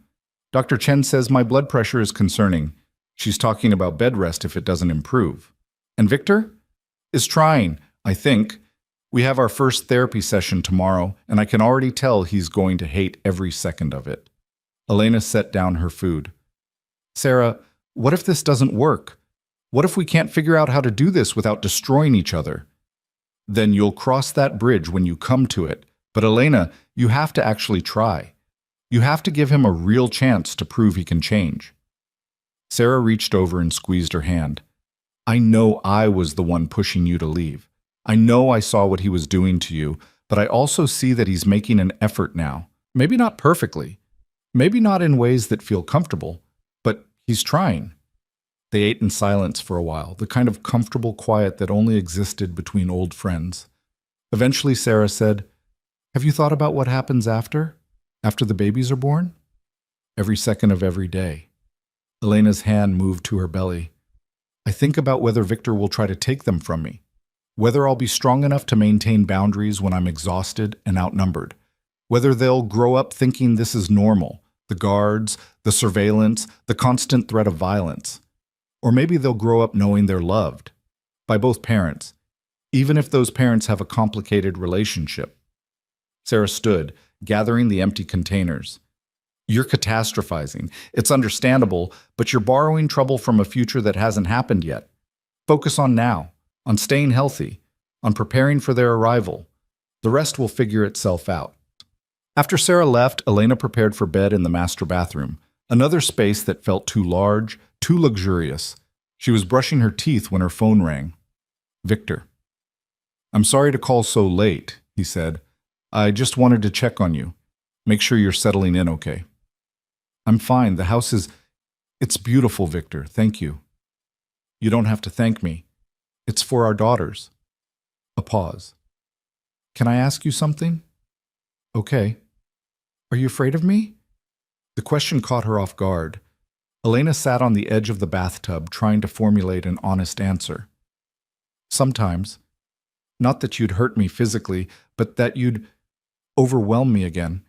Take over my life until I can't breathe. That kind of afraid. I'm afraid of that too, he said quietly. I'm afraid I'll fall back into old patterns without realizing it. That I'll start making decisions for you, justifying it as protection, and wake up one day to find you've left again. I don't think I could survive that twice. The vulnerability in his voice was startling. Elena had heard Victor angry, passionate, commanding, but this raw honesty was new, uncomfortable for both of them. Then we both need to pay attention, she said. We both need to be honest when something doesn't feel right. That's what therapy is for, I think, to help us see the patterns before they become problems. I'm not good at therapy. You've been to therapy before? Once. After my father died, my uncle sent me to someone who was supposed to help me process my grief. Victor's tone dripped sarcasm. What she actually did was try to medicate me into submission. I lasted 3 sessions before I walked out and never went back. Elena closed her eyes, adding another piece to the puzzle of Victor Romano. This will be different. We're choosing this, both of us. And if the therapist isn't right, we'll find another one. Okay. He sounded doubtful but willing. I should let you sleep. Dr. Chen said you need more rest. Good night, Victor. Good night, Elena. And I'm glad you're safe. In the house, I sleep better knowing you're protected. After he hung up, Elena sat in the quiet bathroom and let herself admit something she'd been avoiding. She slept better too. The new locks, the security system, the guards outside. As much as she resented the loss of privacy, there was a part of her that felt safer, that could exhale slightly, knowing that if something happened, help was seconds away. It was a complicated relief, but relief nonetheless. The next morning brought her first appointment with Dr. Reina Martinez, the therapist Catherine had recommended. The office was in a discreet building in Manhattan, the kind of place where patient confidentiality was taken seriously and discretion was built into the architecture. Victor was already in the waiting room when Elena arrived, his leg bouncing with nervous energy, his expression guarded. You came, Elena said, surprised despite herself. I said I would. He stood as she approached. I don't break my promises to you. They were called back together, entering a warm office filled with plants and comfortable furniture that seemed designed to put people at ease. Dr. Martinez was younger than Elena expected, maybe early 40s, with kind eyes and a calm demeanor that suggested she'd heard every variation of human dysfunction and wasn't shocked by any of it. Thank you both for coming, she said, gesturing to a couch. I understand this is court-ordered? It's agreement-ordered, Victor corrected. We're here voluntarily. Voluntarily under duress, Elena added. I insisted on it as part of our custody negotiation. Dr. Martinez smiled. Honesty, good. That's what we need here. Let me explain how this works. My job isn't to take sides or to fix your relationship. My job is to help you communicate effectively, especially as co-parents. You don't have to like each other. You don't have to be together. But you do need to be able to talk about your children without it becoming a war. For the next hour, Dr. Martinez asked questions, gently probing the history of their relationship, how they met, how they fell in love, what went wrong. Victor was tense throughout, his answers clipped and defensive. Elena found herself doing most of the talking, years of suppressed feelings pouring out in a rush. He made every decision, Elena explained. What I wore to events, who I could see, where I could go. He'd say it was for my safety, that his world was dangerous, but really, it was just control. And you felt trapped, Dr. Martinez said. I felt like I was disappearing, like I was becoming this doll version of myself that existed just to be what he needed. Dr. Martinez turned to Victor. Is that how you saw it? That you were controlling her? Victor's hands clenched on his knees. I saw threats everywhere. My world is dangerous. People die. And Elena, she was so innocent, so unaware of what could happen. I thought if I could just keep her close, keep her safe, nothing bad would touch her.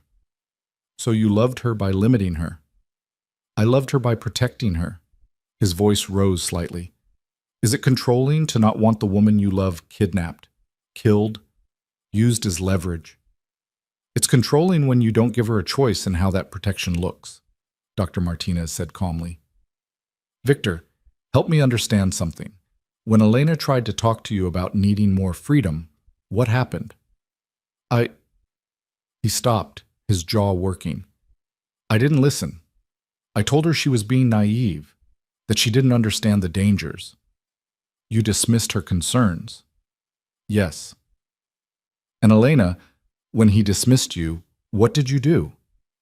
I stopped trying to talk to him. I just pulled away, started planning my escape. Elena's voice shook. I should have tried harder to make him understand, should have been more direct. Or Victor should have listened the first time you spoke. Dr. Martinez looked between them. Here's what I'm hearing. Victor, you respond to fear with control. Elena, you respond to control by withdrawing. These are incompatible coping mechanisms. If we don't address them, you're going to repeat this cycle with your daughters in the middle of it." The bluntness of the statement landed like a physical blow. Victor flinched. Elena felt tears prick her eyes. "So what do we do?" Victor asked, and for the first time since Elena had known him, he sounded genuinely lost. "We start with communication, real communication, not just talking at each other. We establish boundaries and respect them. We practice sitting with discomfort instead of trying to control it away." Dr. Martinez leaned forward. "And we acknowledge that both of you have trauma that's driving your behavior. Victor, you watched your father die. That's going to create hypervigilance. Elena, you experienced emotional abuse in your marriage. That's going to create fear of being controlled. Neither of those responses is wrong, but they can't drive your interactions anymore." They spent the rest of the session practicing what Dr. Martinez called active listening, repeating back what the other person said before responding, asking clarifying questions instead of assuming intent. It was awkward and stilted, both of them fumbling through exercises that felt artificial, but there was something powerful in it too. In hearing Victor say, "What I'm hearing is that you felt invisible in our marriage, is that right?" And Elena responding, "What I'm hearing is that you were terrified something would happen to me, is that right?" When the session ended, they walked out together in silence, processing. On the street, Victor's car was waiting, but he made no move toward it. "That was harder than I expected," he said finally. "Yeah." Elena pulled her coat tighter against the March wind. "But maybe useful?" "Maybe." He looked at her, and there was something raw in his expression. "I never thought about it that way, that I was dismissing you. In my head, I was just keeping you safe." "I know. But Victor, your intentions don't change the impact. I still felt suffocated." "I know. I'm starting to understand that." He shoved his hands in his pockets. "Can I drive you home?" "No agenda, just, I don't like you taking the subway in your condition." Elena almost said no on principle, but she was tired, her back ached, and the subway stairs seemed insurmountable suddenly. "Okay, but I'm choosing the music." The corner of his mouth ticked up. "Deal." In the car, Elena connected her phone and played the indie folk Victor had always hated, smiling slightly when he grimaced but didn't complain. They drove through Manhattan in companionable quiet, and for a moment, Elena could almost pretend they were just two people who'd loved each other once, instead of two people trying to figure out how to not destroy each other now. "I have a business dinner Friday," Victor said as they crossed into Brooklyn. "It's important. Potential partners from overseas. I know this is asking a lot, but would you consider coming? As my guest, not as an obligation. You can leave whenever you want. No pressure." Elena's first instinct was to refuse. Public appearances with Victor meant stepping back into that world, being seen as connected to him again. But she thought about Dr. Martinez's words about trying, about making effort from both sides. "What's the dress code?" "Formal. But I can have something sent over, maternity appropriate." "I'll find my own dress," Elena interrupted. "If I'm coming as myself, not as a version of me you've styled."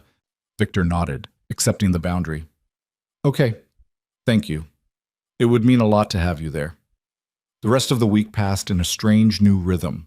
Victor called every evening, not to demand or control, but just to check in, to ask about her day, to share small details about his. They were learning each other again, carefully, like people who'd been burned touching fire to see if it was still hot. Elena spent her days nesting, slowly making the townhouse feel like hers.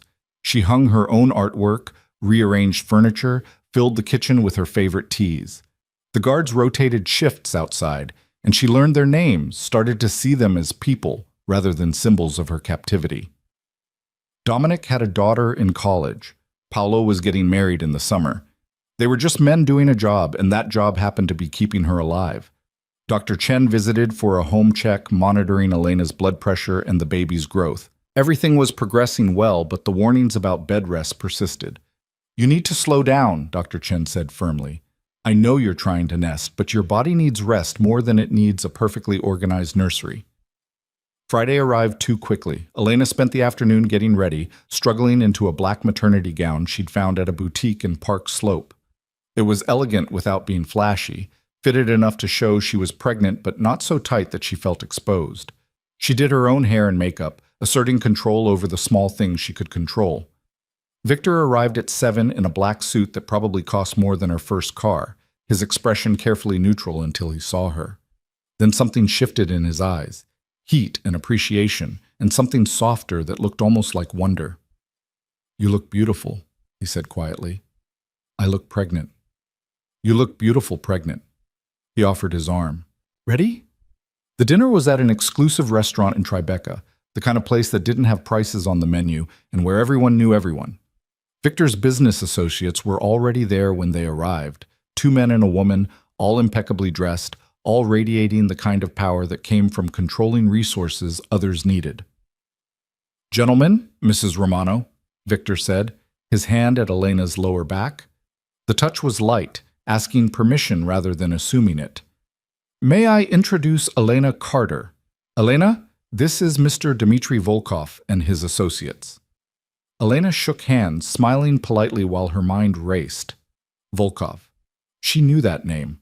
Russian shipping, legitimate business with deeply questionable ties. The kind of people Victor did business with when he was expanding his empire into territories that made even his usual operations look tame. The dinner conversation flowed around her in multiple languages: English, Italian, Russian. Elena ate slowly, watching the dynamics, the careful dance of negotiation disguised as friendly conversation. Victor was masterful at it, charming and ruthless in turns, making promises that sounded casual but carried the weight of contracts. At one point, Volkov's female associate, a sharp-eyed woman named Irina, leaned toward Elena. "It's unusual for Mr. Romano to bring anyone to business dinners. You must be very special." "I'm the mother of his children," Elena said evenly. "I imagine that makes me notable, if not special." Irina laughed, a genuine sound. "I like her, Victor. She has spine." "Yes," Victor said, his eyes meeting Elena's across the table. "She does." The evening stretched on, courses appearing and disappearing, wine flowing for everyone but Elena. She was starting to feel tired, her back aching from the chair, when suddenly the conversation at the table shifted. Volkov said something in Russian, his tone sharp. Victor's entire demeanor changed, his body tensing, his expression going cold and dangerous. "That's not acceptable," Victor said in English, his voice like ice. "We had an agreement." "Agreements change," Volkov replied, switching to English as well. "The market has shifted. The terms need to shift with it." Elena felt the temperature in the room drop. Around them, other diners continued their meals, oblivious to the confrontation brewing. But the 2 bodyguards who'd been standing near the entrance suddenly moved closer, alert. "The terms were set," Victor said. "You don't get to renegotiate after I've already committed resources." "Then uncommit them."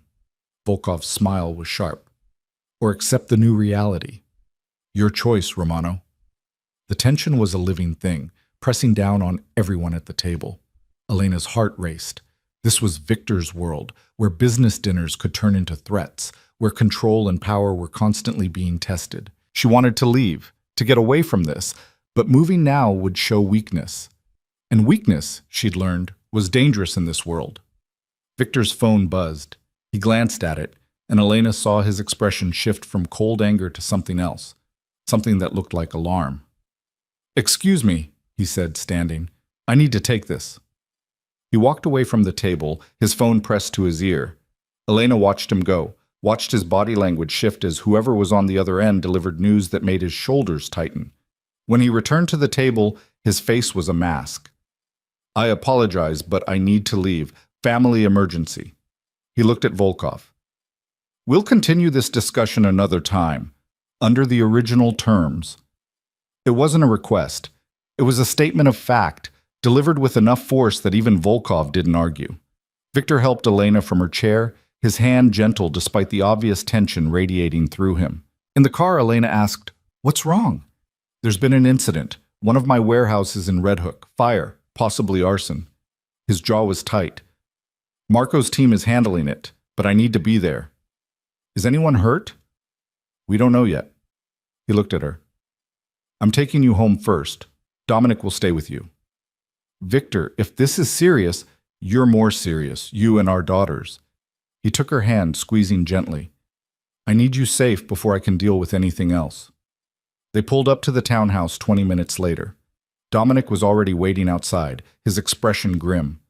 Victor walked Elena to the door, checking the locks and the security system himself before he'd leave.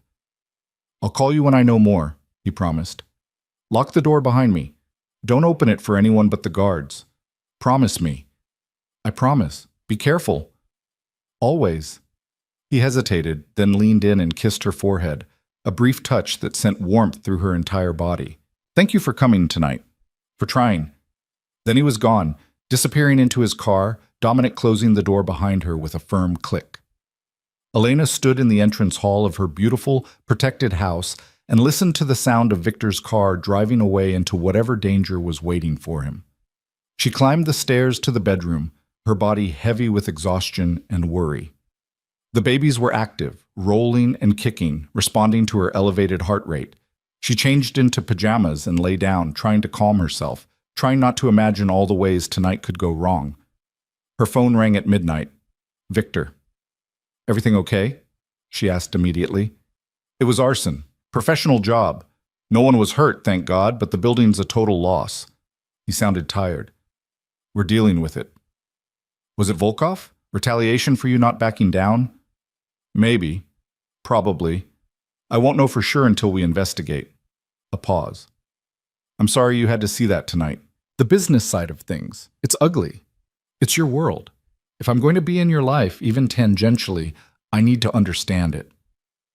Elena rolled onto her side, the phone pressed to her ear. Are you safe?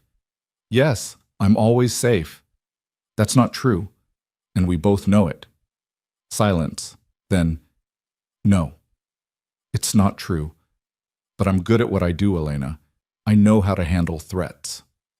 That doesn't make me feel better. I know. His voice softened. Get some rest. We have therapy again Tuesday. I'll see you before then. After they hung up, Elena lay in the dark and thought about the reality of what she'd signed up for. Not just co-parenting with Victor, but existing adjacent to his world. A world where warehouses burned and business partners threatened and violence lurked constantly at the edges. A world her daughters would be born into, whether she wanted it or not. Sleep came slowly, troubled by dreams of fire and locked doors and Victor's face as he'd left, equal parts determination and fear. When she woke in the morning, her first thought was to check her phone for messages. There was one from Victor, sent at 3 a.m. Everything's handled, sleep well. And underneath it, a photo. Not of the warehouse or the damage. Just of the sunrise over Manhattan, taken from wherever Victor had been when sleeplessness and worry had driven him to watch the dawn. Elena stared at the image, this small offering of beauty in the middle of crisis, and felt something shift in her chest. Not forgiveness exactly. Not love, at least not the simple kind, but recognition. Recognition that Victor Romano was trying, in his complicated, imperfect way, to be better than he'd been. To show her a different version of himself. Whether that version could last, whether it was real or just performance, she didn't know yet. But she was beginning to think she wanted to find out. The warehouse fire turned out to be just the beginning.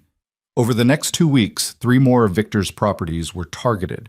A shipping container yard in Newark, a construction site in Queens, and a restaurant in Little Italy that had been in the Romano family for 3 generations. The attacks were coordinated, professional, designed to send a message that someone was willing to go to war.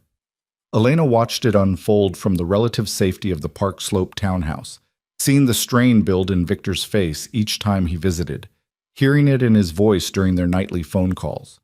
He was sleeping less, working more, the careful progress they'd been making in therapy starting to fray under the pressure of maintaining his empire while someone actively tried to dismantle it. It's Volkov, he told her during one late-night visit, accepting the tea she'd made him but not drinking it, just holding the cup like he needed something to do with his hands. We have evidence now. He's trying to force me to accept his terms by bleeding me dry, making me desperate enough to agree to anything.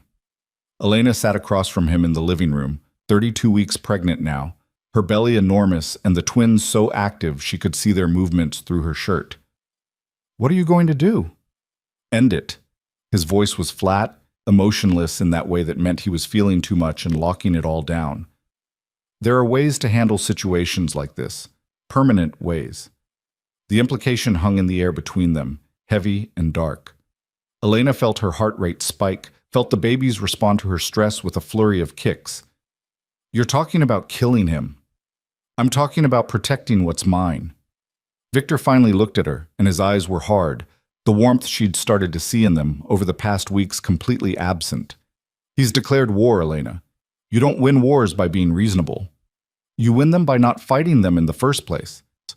She leaned forward, trying to catch his gaze, to find the man who'd been trying so hard to change underneath the ruthless crime boss who was taking over. Victor, if you do this, if you have him killed, there will be consequences. His people will retaliate. More violence, more danger. When does it end? It ends when I make it end. He set down the tea, standing abruptly. I didn't want to burden you with this. You're supposed to be resting, staying calm. Your blood pressure. My blood pressure is the least of my concerns right now. Elena struggled to her feet, refusing to have this conversation while he loomed over her.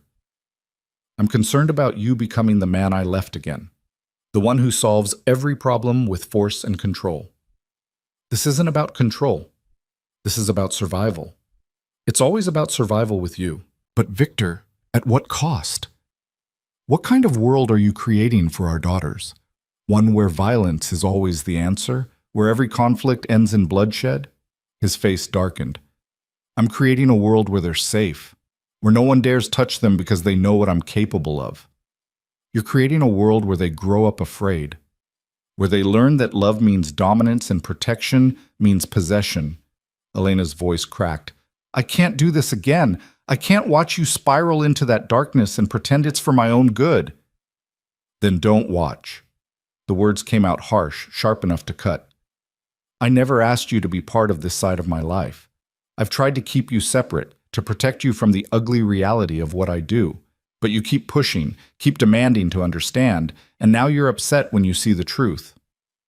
The truth is that you're choosing violence when there are other options.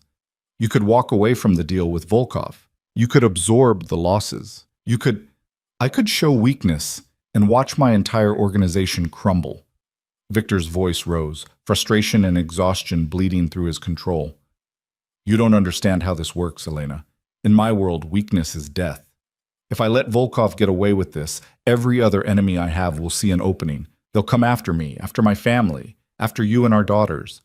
The only way to stop it is to make an example so brutal that no one ever tries this again. Elena felt tears burning in her eyes, felt the familiar suffocation of being told she didn't understand, that her concerns were naive, that Victor knew best. It was the same pattern as before, dressed up in different words but fundamentally unchanged. I can't be with someone who solves problems by killing people. Then it's good we're not together. The words were meant to hurt, and they did. Victor's expression was cold now, distant. We're co-parents, Elena. That's all. You don't get a vote in how I run my business. Your business affects our children, and I'm handling it the way I know how. He moved toward the door, done with the conversation, done with her objections. I'll send extra security. Until this situation is resolved, I don't want you leaving the house unless absolutely necessary. You don't get to tell me. I'm not telling you. I'm asking you. Please, Elena, just until this is over. Stay safe. Let me handle Volkov without worrying about you too. He left before she could respond, the door closing with a finality that echoed through the empty house. Elena stood in the living room, her hands on her belly, and felt the fragile peace they'd been building shatter like glass. She called Sarah, needing to hear a voice that wasn't tangled up in the Romano world. He's going to kill someone, she said without preamble when Sarah answered. There's this business rival, and Victor's going to have him killed, and I don't know what to do. Can you stop him? No, he made that very clear. I don't get a say in his business. Sarah was quiet for a moment. Elena, I'm going to say something you're not going to want to hear. You knew who Victor was when you got involved with him. You knew his family business wasn't legitimate. You can't expect him to suddenly become someone else just because you're having his children. I'm not asking him to become someone else. I'm asking him not to commit murder. In his world, that might be the same thing. Sarah's voice was gentle but firm. I'm not saying it's right. I'm saying you have to decide if you can accept the reality of who he is, not who you want him to be, who he actually is. After they hung up, Elena lay on the couch and stared at the ceiling, feeling her daughters move inside her and wondering what she'd done. She'd thought Victor could change, thought therapy and boundaries and honest communication could reshape him into someone who could exist in her world. But maybe Sarah was right. Maybe you couldn't separate Victor Romano from the violence that had made him, that sustained him, that defined him. The next morning, Dr. Chen made an emergency house call after Elena's home blood pressure monitor flagged concerning numbers. She took readings, checked the baby's heartbeats, and delivered the verdict Elena had been dreading. Bed rest. Immediately. Dr. Chen's voice left no room for argument. Your blood pressure is dangerously high. If it doesn't come down, we're looking at preeclampsia, possible early delivery. These babies need more time to develop. That means you need to rest. Complete rest. No stress, no excitement, nothing that elevates your heart rate. I'm 32 weeks. If they came now, they'd likely survive, but they'd face complications, lung development, feeding issues, possible long-term effects. Every week they stay inside is crucial. Dr. Chen packed up her equipment. I'm serious about the bed rest, Elena. Couch or bed, that's it. I'll arrange for a visiting nurse to check on you daily, and you need to tell Mr. Romano. He needs to understand how serious this is. Elena called Victor after Dr. Chen left, reaching his voicemail. It's me, I'm on bed rest. Doctor's orders. The babies need to stay in longer and my blood pressure is too high. I thought you should know. He called back within minutes. The ice from last night's argument completely gone from his voice, replaced by barely controlled panic. What happened? Are you okay? Are the babies? We're fine. For now. But I can't do anything that causes stress or elevates my heart rate. She paused, letting the implications sink in. That includes arguments about your business decisions. Silence. Then, I'm coming over. Victor, you don't have to. I'm coming over. Don't argue with me. It's bad for your blood pressure. 20 minutes later, he was at her door with Marco and another man she didn't recognize, both of them carrying equipment. This is David, Victor explained as they set up in her living room. He's a nurse, former Army medic. He's going to be staying here, monitoring you and the babies until they're born. I don't need a live-in nurse. Dr. Chen said you need daily monitoring. This is daily monitoring. Victor's tone was calm but absolute. David will have the guest room. He's trained in emergency childbirth, just in case. He's also trained in security protocols. 2 birds, 1 stone. Elena wanted to argue, wanted to assert her independence, but she was too tired and too scared. The truth was, having someone medically trained in the house did make her feel safer, and David seemed nice enough, professional and quiet, promising to stay out of her way unless she needed him. After Marco and David retreated to set up the monitoring equipment, Victor sat on the edge of the couch where Elena was propped up with pillows.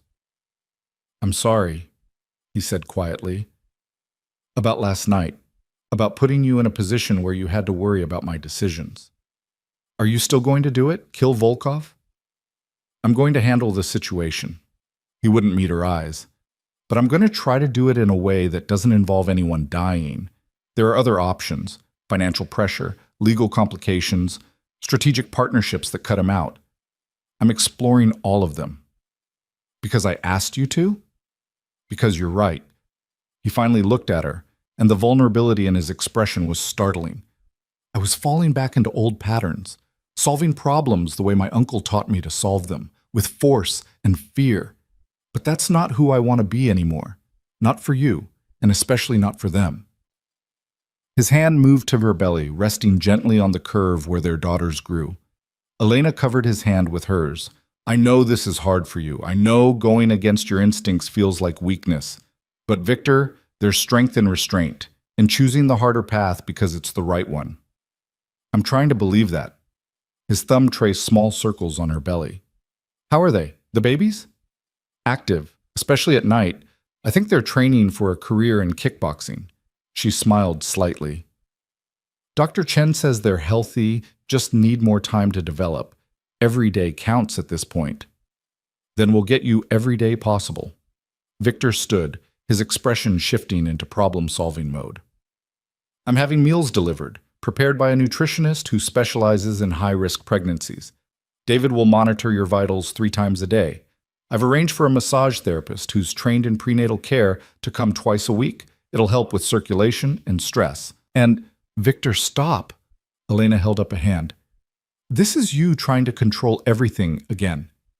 This is me trying to take care of you. It's both, and I need you to understand the difference. She softened her voice. I appreciate the help. I do, but I need to feel like I have some say in my own care. Can we compromise? You suggest things, and I decide which ones I want. He looked pained, but nodded. Okay. Yes, I can do that. Good. Then here's what I want. The nutritionist meals sound great. The massage therapist too. But I want to choose when David checks my vitals, not have it on a rigid schedule. And I want you to visit, but not hover. Does that work? That works. He pulled out his phone, making notes. I'll arrange everything. And Elena, thank you. For what?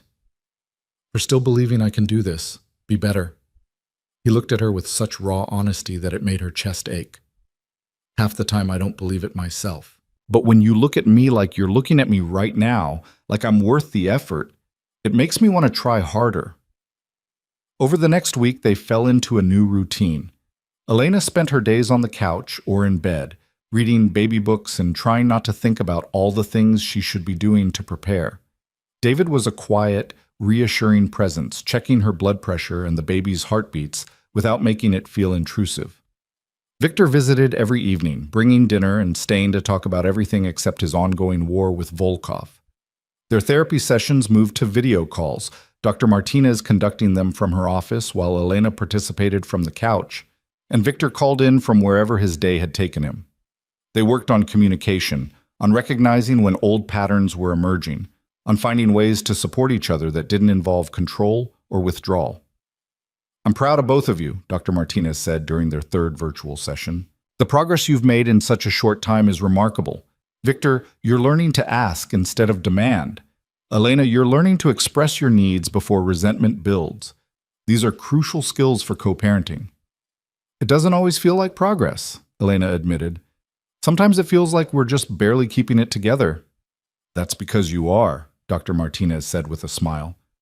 Change is messy and hard and uncomfortable, but you're doing it. That's what matters. That night, Victor stayed later than usual, sitting in the armchair near the couch and just being present while Elena half-watched a movie on TV. Around 10, she felt a sharp pain across her abdomen, different from the normal aches and twinges. She gasped, her hand flying to her belly. Victor was on his feet instantly. What's wrong? I don't know. It hurt. It's probably nothing, just another pain, sharper this time, taking her breath away. David! Victor's voice carried through the house. The nurse appeared within seconds, his expression calm but focused.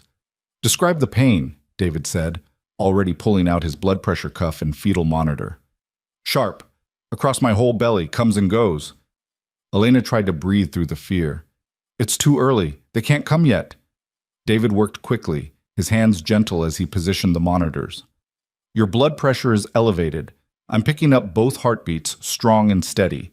The pain could be Braxton Hicks contractions, which are normal, but given your condition, I want to be safe. I'm calling Dr. Chen. The next hour was a blur of activity. Dr. Chen arrived, examined Elena, and confirmed what David had suspected. Early contractions, not labor yet, but a warning sign that needed to be taken seriously. We need to stop these contractions, she said.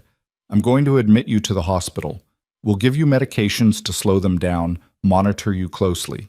If we're lucky, we can buy you a few more weeks. And if we're not lucky? Victor's voice was tight with fear. Then we deliver early and deal with the complications. Dr. Chen's voice was kind but honest. But let's focus on the optimistic scenario. Elena's young and healthy. The babies are good sizes for their gestational age. We have excellent NICU facilities if needed. This is serious, but it's manageable.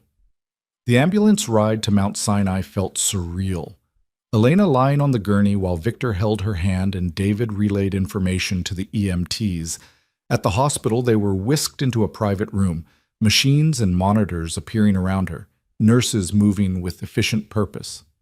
"I'm scared," Elena whispered to Victor while the medical team worked. "I know, me too." He pressed his lips to her knuckles, his hand trembling slightly. "But you're strong. They're strong. We're going to get through this." The medications worked. Over the next 6 hours, the contractions slowed and finally stopped. Elena's blood pressure stabilized. The crisis passed, leaving exhaustion and relief in its wake. Dr. Chen ordered Elena to stay in the hospital for observation, minimum 48 hours, possibly longer depending on how she responded. Victor refused to leave.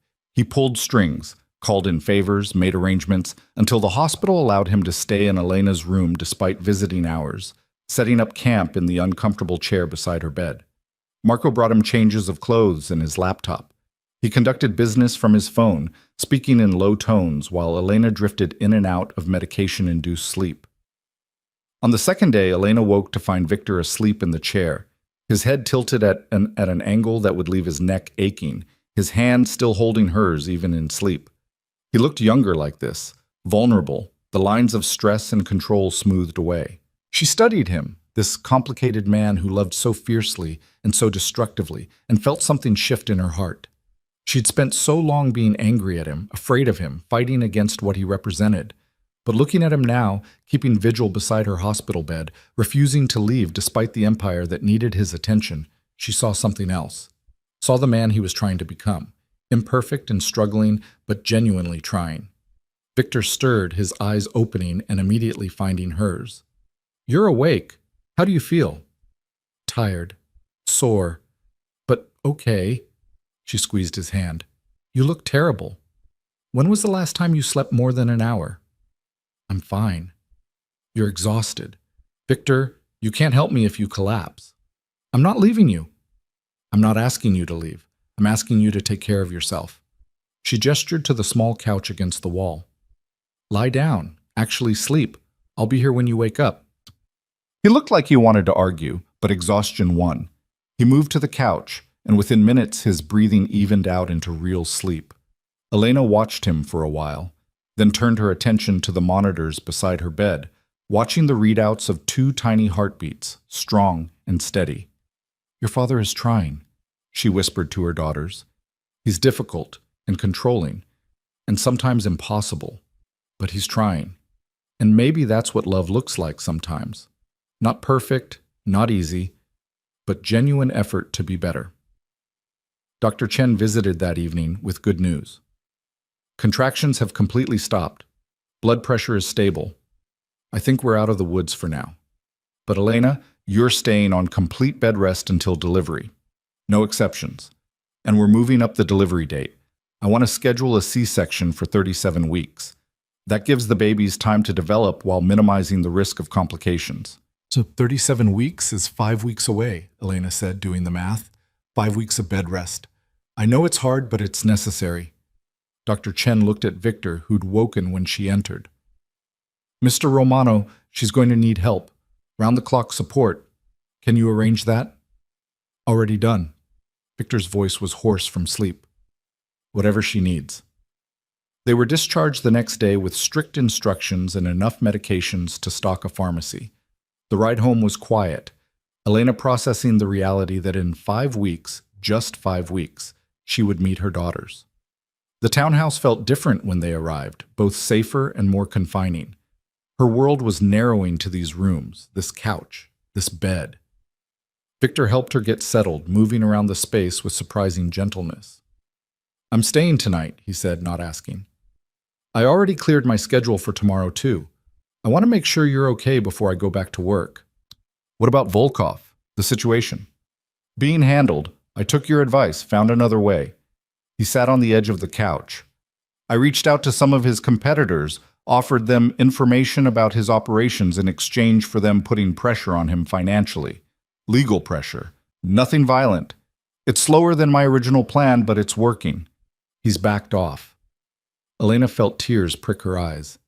"You did that for me?" "I did it for us. For them." His hand moved to her belly. "You were right. I can't be the father I want to be if I'm the man who solves every problem with violence. I'm trying to be better. see that. I do. She covered his hand with hers. Victor, I want to try something. I want to ask you a question, and I want you to be completely honest. Okay. If I asked you to marry me again, not for show, not for legal protection, but because we wanted to build a real partnership, what would you say? Victor stared at her, shock written across his face. What? You heard me. Would you marry me? Not the way we did before, rushing into it because you wanted to claim me, but slowly, carefully, building something real together. Elena, is this the medication talking? No, this is me, completely clear-headed, asking you if you think we could make this work. Not just as co-parents, but as partners. As people who choose each other every day, not out of obligation or circumstance, but because we want to. He was quiet for a long time, his eyes searching hers. When he spoke, his voice was thick with emotion. I would say yes. I would say yes 1,000 times. But Elena, I don't want you to feel pressured. I don't want you to think you owe me this because I'm trying to change. I don't feel pressured. I feel hopeful. She smiled, tears sliding down her cheeks. I feel like maybe we could do this right this time. Not perfect, but real, honest, built on actual partnership instead of control. Then yes. Victor leaned forward, resting his forehead against hers. Yes, I'll marry you. I'll spend every day trying to deserve you. I'll mess up and struggle and probably drive you crazy. But I'll never stop trying to be the man you need me to be. That's all I'm asking. Elena kissed him, soft and gentle, a promise and a beginning. We'll do it after the babies are born, when things are calmer, a small ceremony, just us and the people we love. Whatever you want, however you want it. His thumb brushed away her tears. I love you. I never stopped loving you, even when you left, even when I was furious and hurt and determined to find you. I loved you through all of it. I know, I loved you too. That's why it hurt so much. She pulled back slightly. But Victor, we need to be clear about something. If you fall back into old patterns, if you start trying to control me again, I will leave. I will take our daughters and I will leave, and this time I won't come back. Do you understand? I understand, and I won't let that happen. His voice was firm, absolute. I'm not the same man I was. I refuse to be. They sat together on the couch, planning a future that felt both impossible and inevitable, until Elena's exhaustion pulled her toward sleep.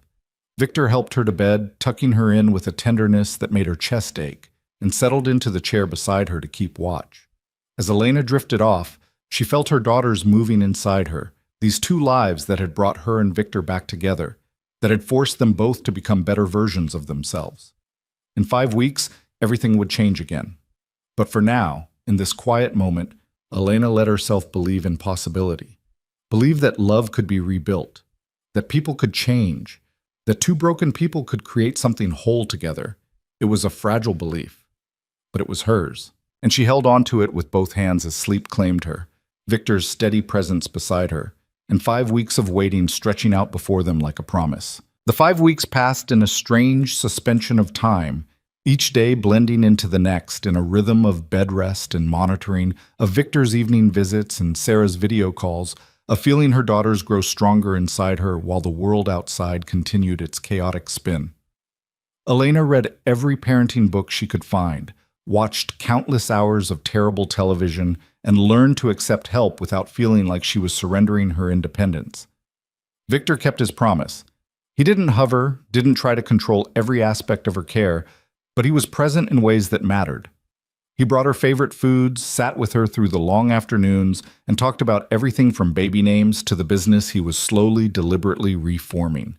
The violence that had defined his world for so long was being replaced with strategy, with partnerships built on mutual benefit rather than fear. It wasn't a complete transformation. Victor Romano would never be a legitimate businessman in the traditional sense, but it was progress. Real, measurable progress. Their therapy sessions continued, Dr. Martinez helping them navigate the complicated terrain of rebuilding trust while preparing for parenthood. They practiced difficult conversations, learned to recognize each other's triggers, and slowly constructed a framework for their relationship that felt sustainable. Not perfect, but possible. "I want to ask you something," Elena said one evening when Victor was reading beside her on the couch, his hand resting absently on her belly where the babies kicked and rolled. They were 36 weeks now, just days away from the scheduled C-section, and Elena felt enormous, uncomfortable, and strangely peaceful all at once. "Anything," Victor said, setting down his book. "After we get married, after the dust settles and we figure out how to be parents, what do you want our life to look like? Not what you think I want to hear. What you actually want."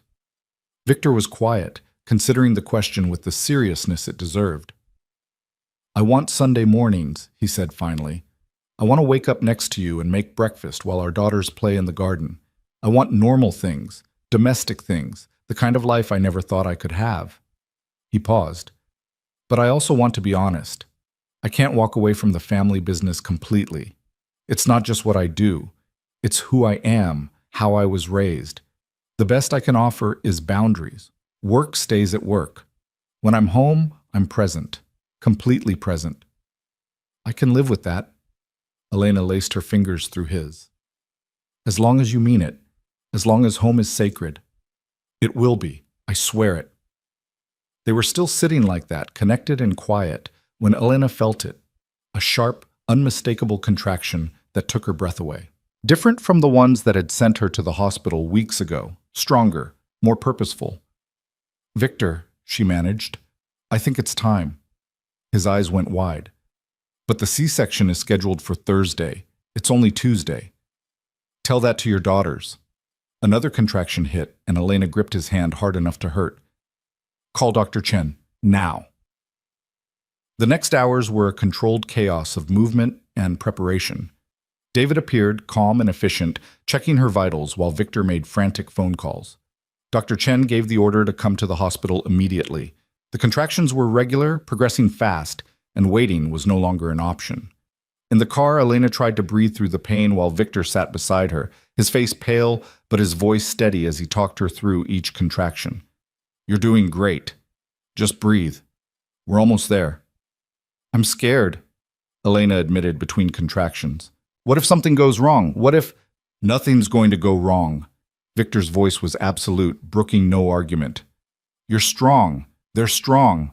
We're going to meet our daughters tonight, and everything is going to be fine." At the hospital, they were rushed into pre-op, nurses and doctors moving around Elena with practiced efficiency. Dr. Chen appeared, already in scrubs, her expression focused but reassuring. "Everything looks good. Baby's heart rates are strong. Your vitals are stable. We're going to do this exactly as planned, just a little ahead of schedule." "Can he be there?" Elena asked, gesturing to Victor.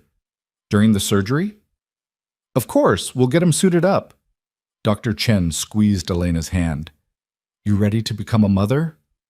Elena nodded, too overwhelmed to speak. This was happening.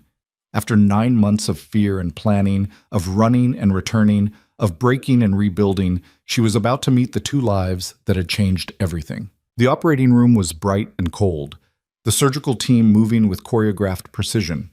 Victor stood beside Elena's head, holding her hand, his eyes never leaving her face even as the doctors worked behind the blue surgical drape. She could feel pulling, pressure, strange sensations that her mind couldn't quite process through the epidural. Then, suddenly, a cry. High and outraged, the sound of a baby taking her first breath. "First one's here," Dr. Chen announced. 7 pounds, 2 ounces, perfect. Elena started crying before she even saw her, overwhelmed by the reality of that sound. Her daughter. Her first daughter, crying and alive and real. "She's beautiful," Victor whispered, his voice thick with emotion. "Elena, she's perfect." Seconds later, another cry joined the first.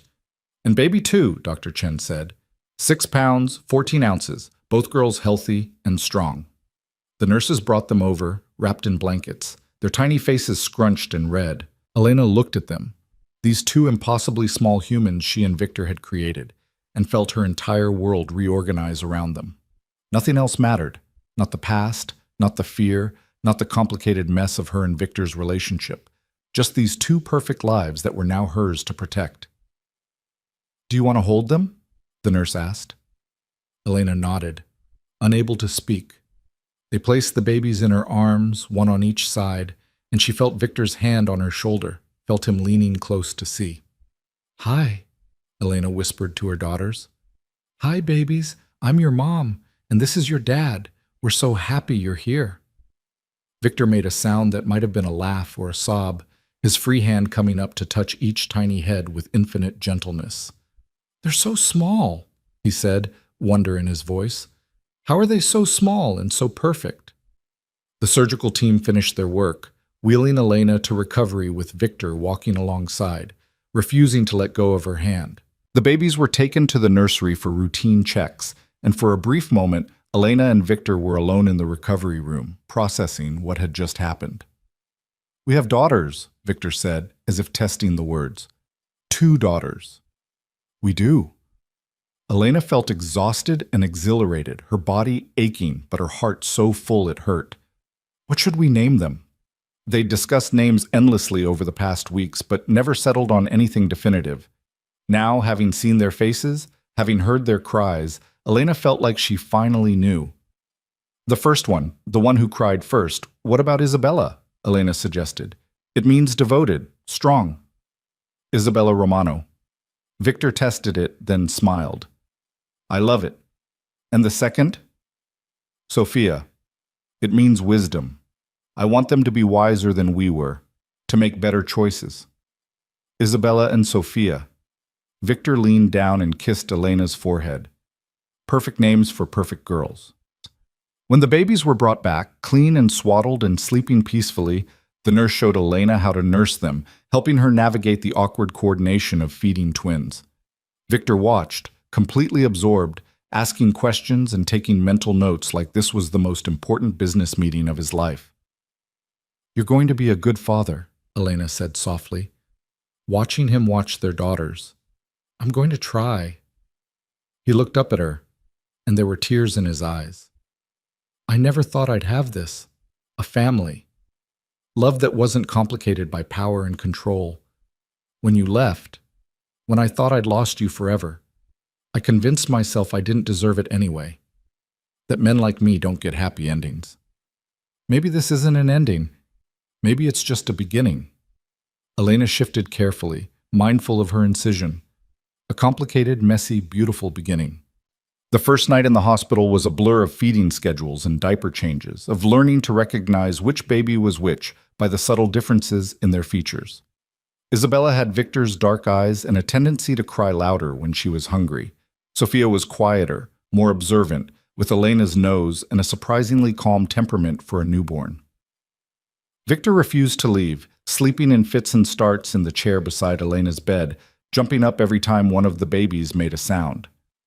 Watching him, this powerful, dangerous man reduced to nervous excitement by 2 tiny girls, Elena felt something inside her soften completely.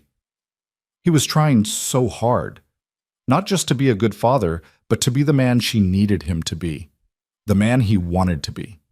Sarah visited the next morning, bringing flowers and an overwhelming amount of pink baby clothes, her eyes welling up the moment she saw the twins. "They're beautiful," she said, holding Sophia with practiced ease. "They look like both of you. How are you feeling?" "Sore, tired, happy." Elena adjusted Isabella in her arms. "I can't believe they're real. I keep thinking I'm going to wake up, and this will all be a dream." "It's real." Sarah looked at Victor, who'd stepped out to take a phone call. "How's he doing?" "Better than I expected. He's completely in love with them already." Elena smiled. "I've never seen him like this. So gentle, so unsure of himself." "That's what babies do. They humble you." Sarah handed Sophia back carefully. "So, are you going to tell me about this remarriage plan?" Because Victor mentioned it to Marco, who mentioned it to someone, and now there's apparently speculation among his entire organization about when the wedding is. Elena laughed. "We haven't set a date. We're taking it slow, making sure we can actually do this before we make it official." "Smart." Sarah settled into the visitor's chair. "For what it's worth, I think you're both different than you were before. Not completely different. You're still you, and he's still him, but different enough that maybe it could work this time. They spent the next hour talking about everything and nothing, Sarah helping with the babies while Elena rested, and for a little while it felt almost normal, like she was just another new mother navigating the overwhelming chaos of twins, not a woman caught between two worlds, trying to build a life with a man most people would run from. Victor returned looking energized, carrying coffee for everyone. Marco's handling things at the office. I'm taking 2 weeks off, completely off, no exceptions. Victor Romano taking vacation? Sarah raised an eyebrow. I never thought I'd see the day. Neither did I. He sat on the edge of Elena's bed, careful not to jostle her. But some things are more important than business. I'm not missing these first weeks with my daughters. They were discharged 3 days later with enough instructions and equipment to stock a small medical facility. The drive home was terrifyingly slow, Victor treating every bump in the road like a personal assault, constantly checking the rearview mirror to make sure the babies were okay in their car seats. They're fine, Elena said for the 10th time. You're going to give yourself a heart attack. I'm being careful. You're going 15 miles an hour in a 35 zone. That's not careful, that's paranoid. But she understood. The weight of responsibility was overwhelming. The knowledge that these two tiny lives depended on them completely. Every decision felt monumental. Every sound the babies made sent spikes of anxiety through both of them. At the townhouse, they worked together to get the babies settled, falling into a rhythm that felt surprisingly natural. Victor changed diapers with intense concentration, following the techniques the nurses had taught him like they were battle plans. Elena nursed while he prepared bottles for supplementation. They took shifts through the night, stumbling through the darkness to answer cries, learning to function on fragments of sleep. It was exhausting. It was beautiful. It was everything Elena had been afraid of and everything she'd hoped for. On the 4th night home, Elena woke at 3 a.m. to find Victor's side of the bed empty. She checked the nursery and found him there, standing between the cribs, just watching Isabella and Sophia sleep. His face was soft in the dim glow of the nightlight, all his usual hardness completely absent. Can't sleep? Elena asked quietly from the doorway. Victor turned, smiling slightly. I keep thinking they're going to disappear, that this is too good to be real. They're real. We're real.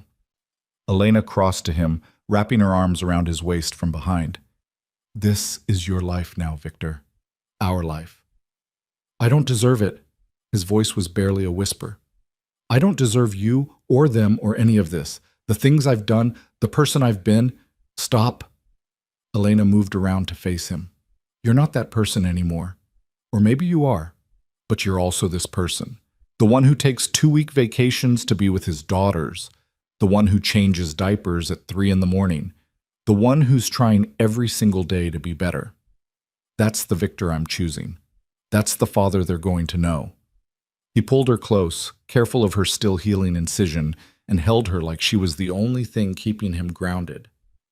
Marry me, he said into her hair. Not someday. Soon. I want to make this official. I want to stand up in front of everyone and promise to be the man you need me to be. We said we'd wait. Take it slow. I know what we said. But Elena, I've never been more sure of anything. These past weeks, watching you become a mother, building this life together. I don't want to wait. I don't want to spend another day not being married to you. Elena pulled back to look at him. In the dim light, she could see the truth in his eyes, the absolute certainty. And she felt it too, that pull toward permanence, toward making promises that couldn't be easily broken. Okay, she said. Yes, let's do it. They planned the wedding for 2 weeks later, a small ceremony in the townhouse garden with just Sarah, Catherine Wright, Marco, and a handful of Victor's family members who'd proven themselves trustworthy. No spectacle, no performance, just honesty and commitment and a chance to start fresh. The morning of the wedding, Elena stood in her bedroom and looked at herself in the mirror. She'd lost most of the pregnancy weight, but her body was still different, marked by the experience of carrying and delivering twins. The dress she'd chosen was simple, ivory instead of white, flowing in a way that made her feel beautiful without trying too hard. Sarah helped her with her hair, weaving flowers into the simple updo. You're sure about this? Sarah asked. It's not too late to back out if you have doubts. I don't have doubts. Or maybe I do, but I also have certainty. Does that make sense? Elena turned to face her friend. I know Victor isn't perfect. I know he's going to struggle with his instincts to control things. But I also know he loves me, really loves me, and he loves our daughters. That's worth fighting for. Then I'm happy for you. Sarah hugged her carefully. You deserve this. Both of you deserve a chance to get it right. Downstairs, the garden had been transformed. White chairs arranged in short rows, flowers everywhere, soft music playing from hidden speakers. Isabella and Sophia were with a nurse in the house, both sleeping peacefully in their matching pink dresses, too young to understand what was happening, but present nonetheless. Victor stood near the makeshift altar with Marco beside him, looking nervous and hopeful in a dark suit. When he saw Elena, his expression transformed, pure joy and wonder and love so intense it made her breath catch. The ceremony was short, officiated by a judge Catherine had recommended. They'd written their own vows, promises that acknowledged their past while committing to their future. I promise to listen, Victor said, his voice steady despite the emotion in his eyes. To value your voice, your choices, your autonomy. I promise to love you without trying to possess you, to protect you without imprisoning you, to be your partner, not your keeper. He paused, swallowing hard. And I promise to fail sometimes, because I'm human and flawed. But I also promise to keep trying, every single day, for as long as you'll have me. Elena felt tears streaming down her face. I promise to trust you, she said. To believe in your ability to change, to grow. I promise to tell you when I'm scared instead of running, to fight for us instead of against you. She smiled through the tears. I promise to remember that love isn't about perfection. It's about choosing each other, even when it's hard. Especially when it's hard. They exchanged rings, simple bands that felt weighted with meaning. And when the judge pronounced them married, Victor kissed her with a tenderness that made the small gathering of witnesses collectively sigh. The reception was equally simple. Champagne and cake in the garden, toasts from Sarah and Marco that were heartfelt and slightly embarrassing. Catherine gave a brief speech about the legal significance of marriage and their custody arrangement, making everyone laugh when she ended with, "And now you two can stop making my job so complicated." As the sun set and their guests mingled, Victor pulled Elena aside to the quiet corner of the garden where the roses grew wild against the back fence. "Thank you," he said, holding both her hands. "For what?" "For giving me another chance, for believing I could be better, for bringing our daughters into the world and making me a father." He touched her face gently. "For not giving up on me even when I'd given up on myself." "We saved each other," Elena said simply. "You showed me I could be strong enough to demand what I needed. I showed you that love doesn't have to be controlling to be real. We're better together than we were apart." A cry from the house interrupted them. Isabella, probably, with her impressive lung capacity. They walked back together, hand in hand, and found the babies awake and demanding attention. Victor picked up Isabella while Elena took Sophia, and they stood there in the garden surrounded by their small circle of loved ones, holding their daughters and each other, and felt the weight of everything they'd been through and everything they'd become. "This is it," Elena said softly, looking around at the scene. "This is the life we built." "It's better than anything I imagined," Victor replied. And for the first time since Elena had known him, he looked completely at peace. The months that followed were an adjustment, learning to navigate parenthood and marriage simultaneously. Victor kept his promise about boundaries, keeping work separate from home, being present when he was with them. Elena learned to trust that presence, to believe that he really had changed in fundamental ways.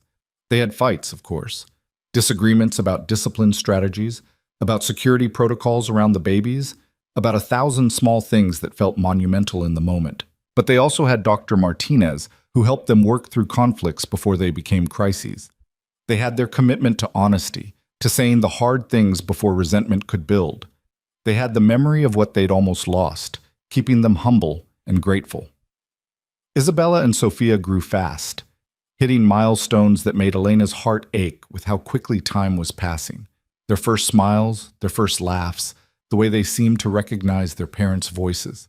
Victor was completely smitten, spending hours just watching them play, marveling at every tiny achievement. On their daughter's first birthday, they threw a small party in the same garden where they'd gotten married. Sarah brought an enormous cake. Marco arrived with gifts that were far too expensive for one-year-olds to appreciate. Catherine came with her wife and regaled everyone with stories of the legal gymnastics required to protect the Romano family's interests. As the party wound down and the babies napped in their stroller, Elena and Victor sat together on the garden bench, watching the late afternoon sun paint everything gold. "Are you happy?" Victor asked.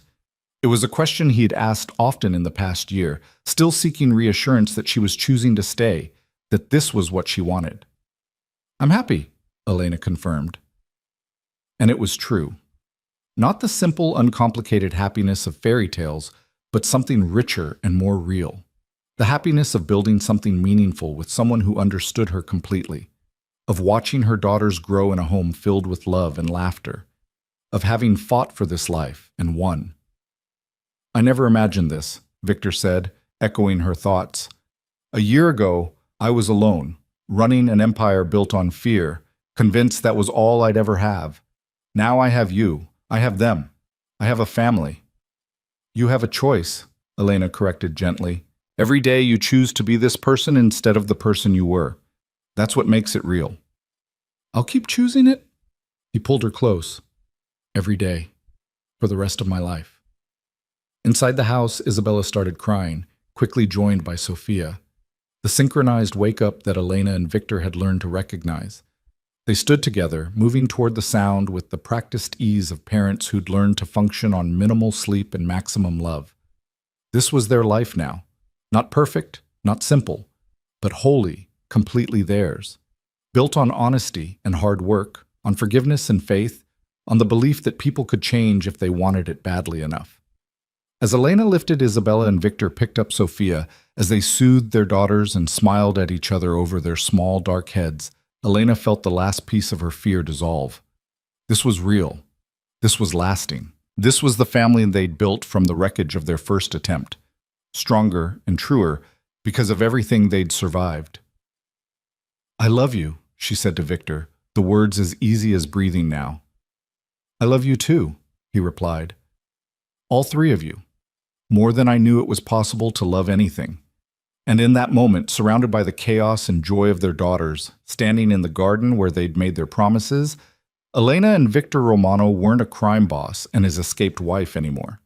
They were just parents, just partners, just two people who'd found their way back to each other and built something beautiful from the broken pieces. The past would always be part of their story, but it didn't define their future. Not anymore. They had chosen love, chosen family, chosen each other. And that choice, made new each day, was enough to build a lifetime on.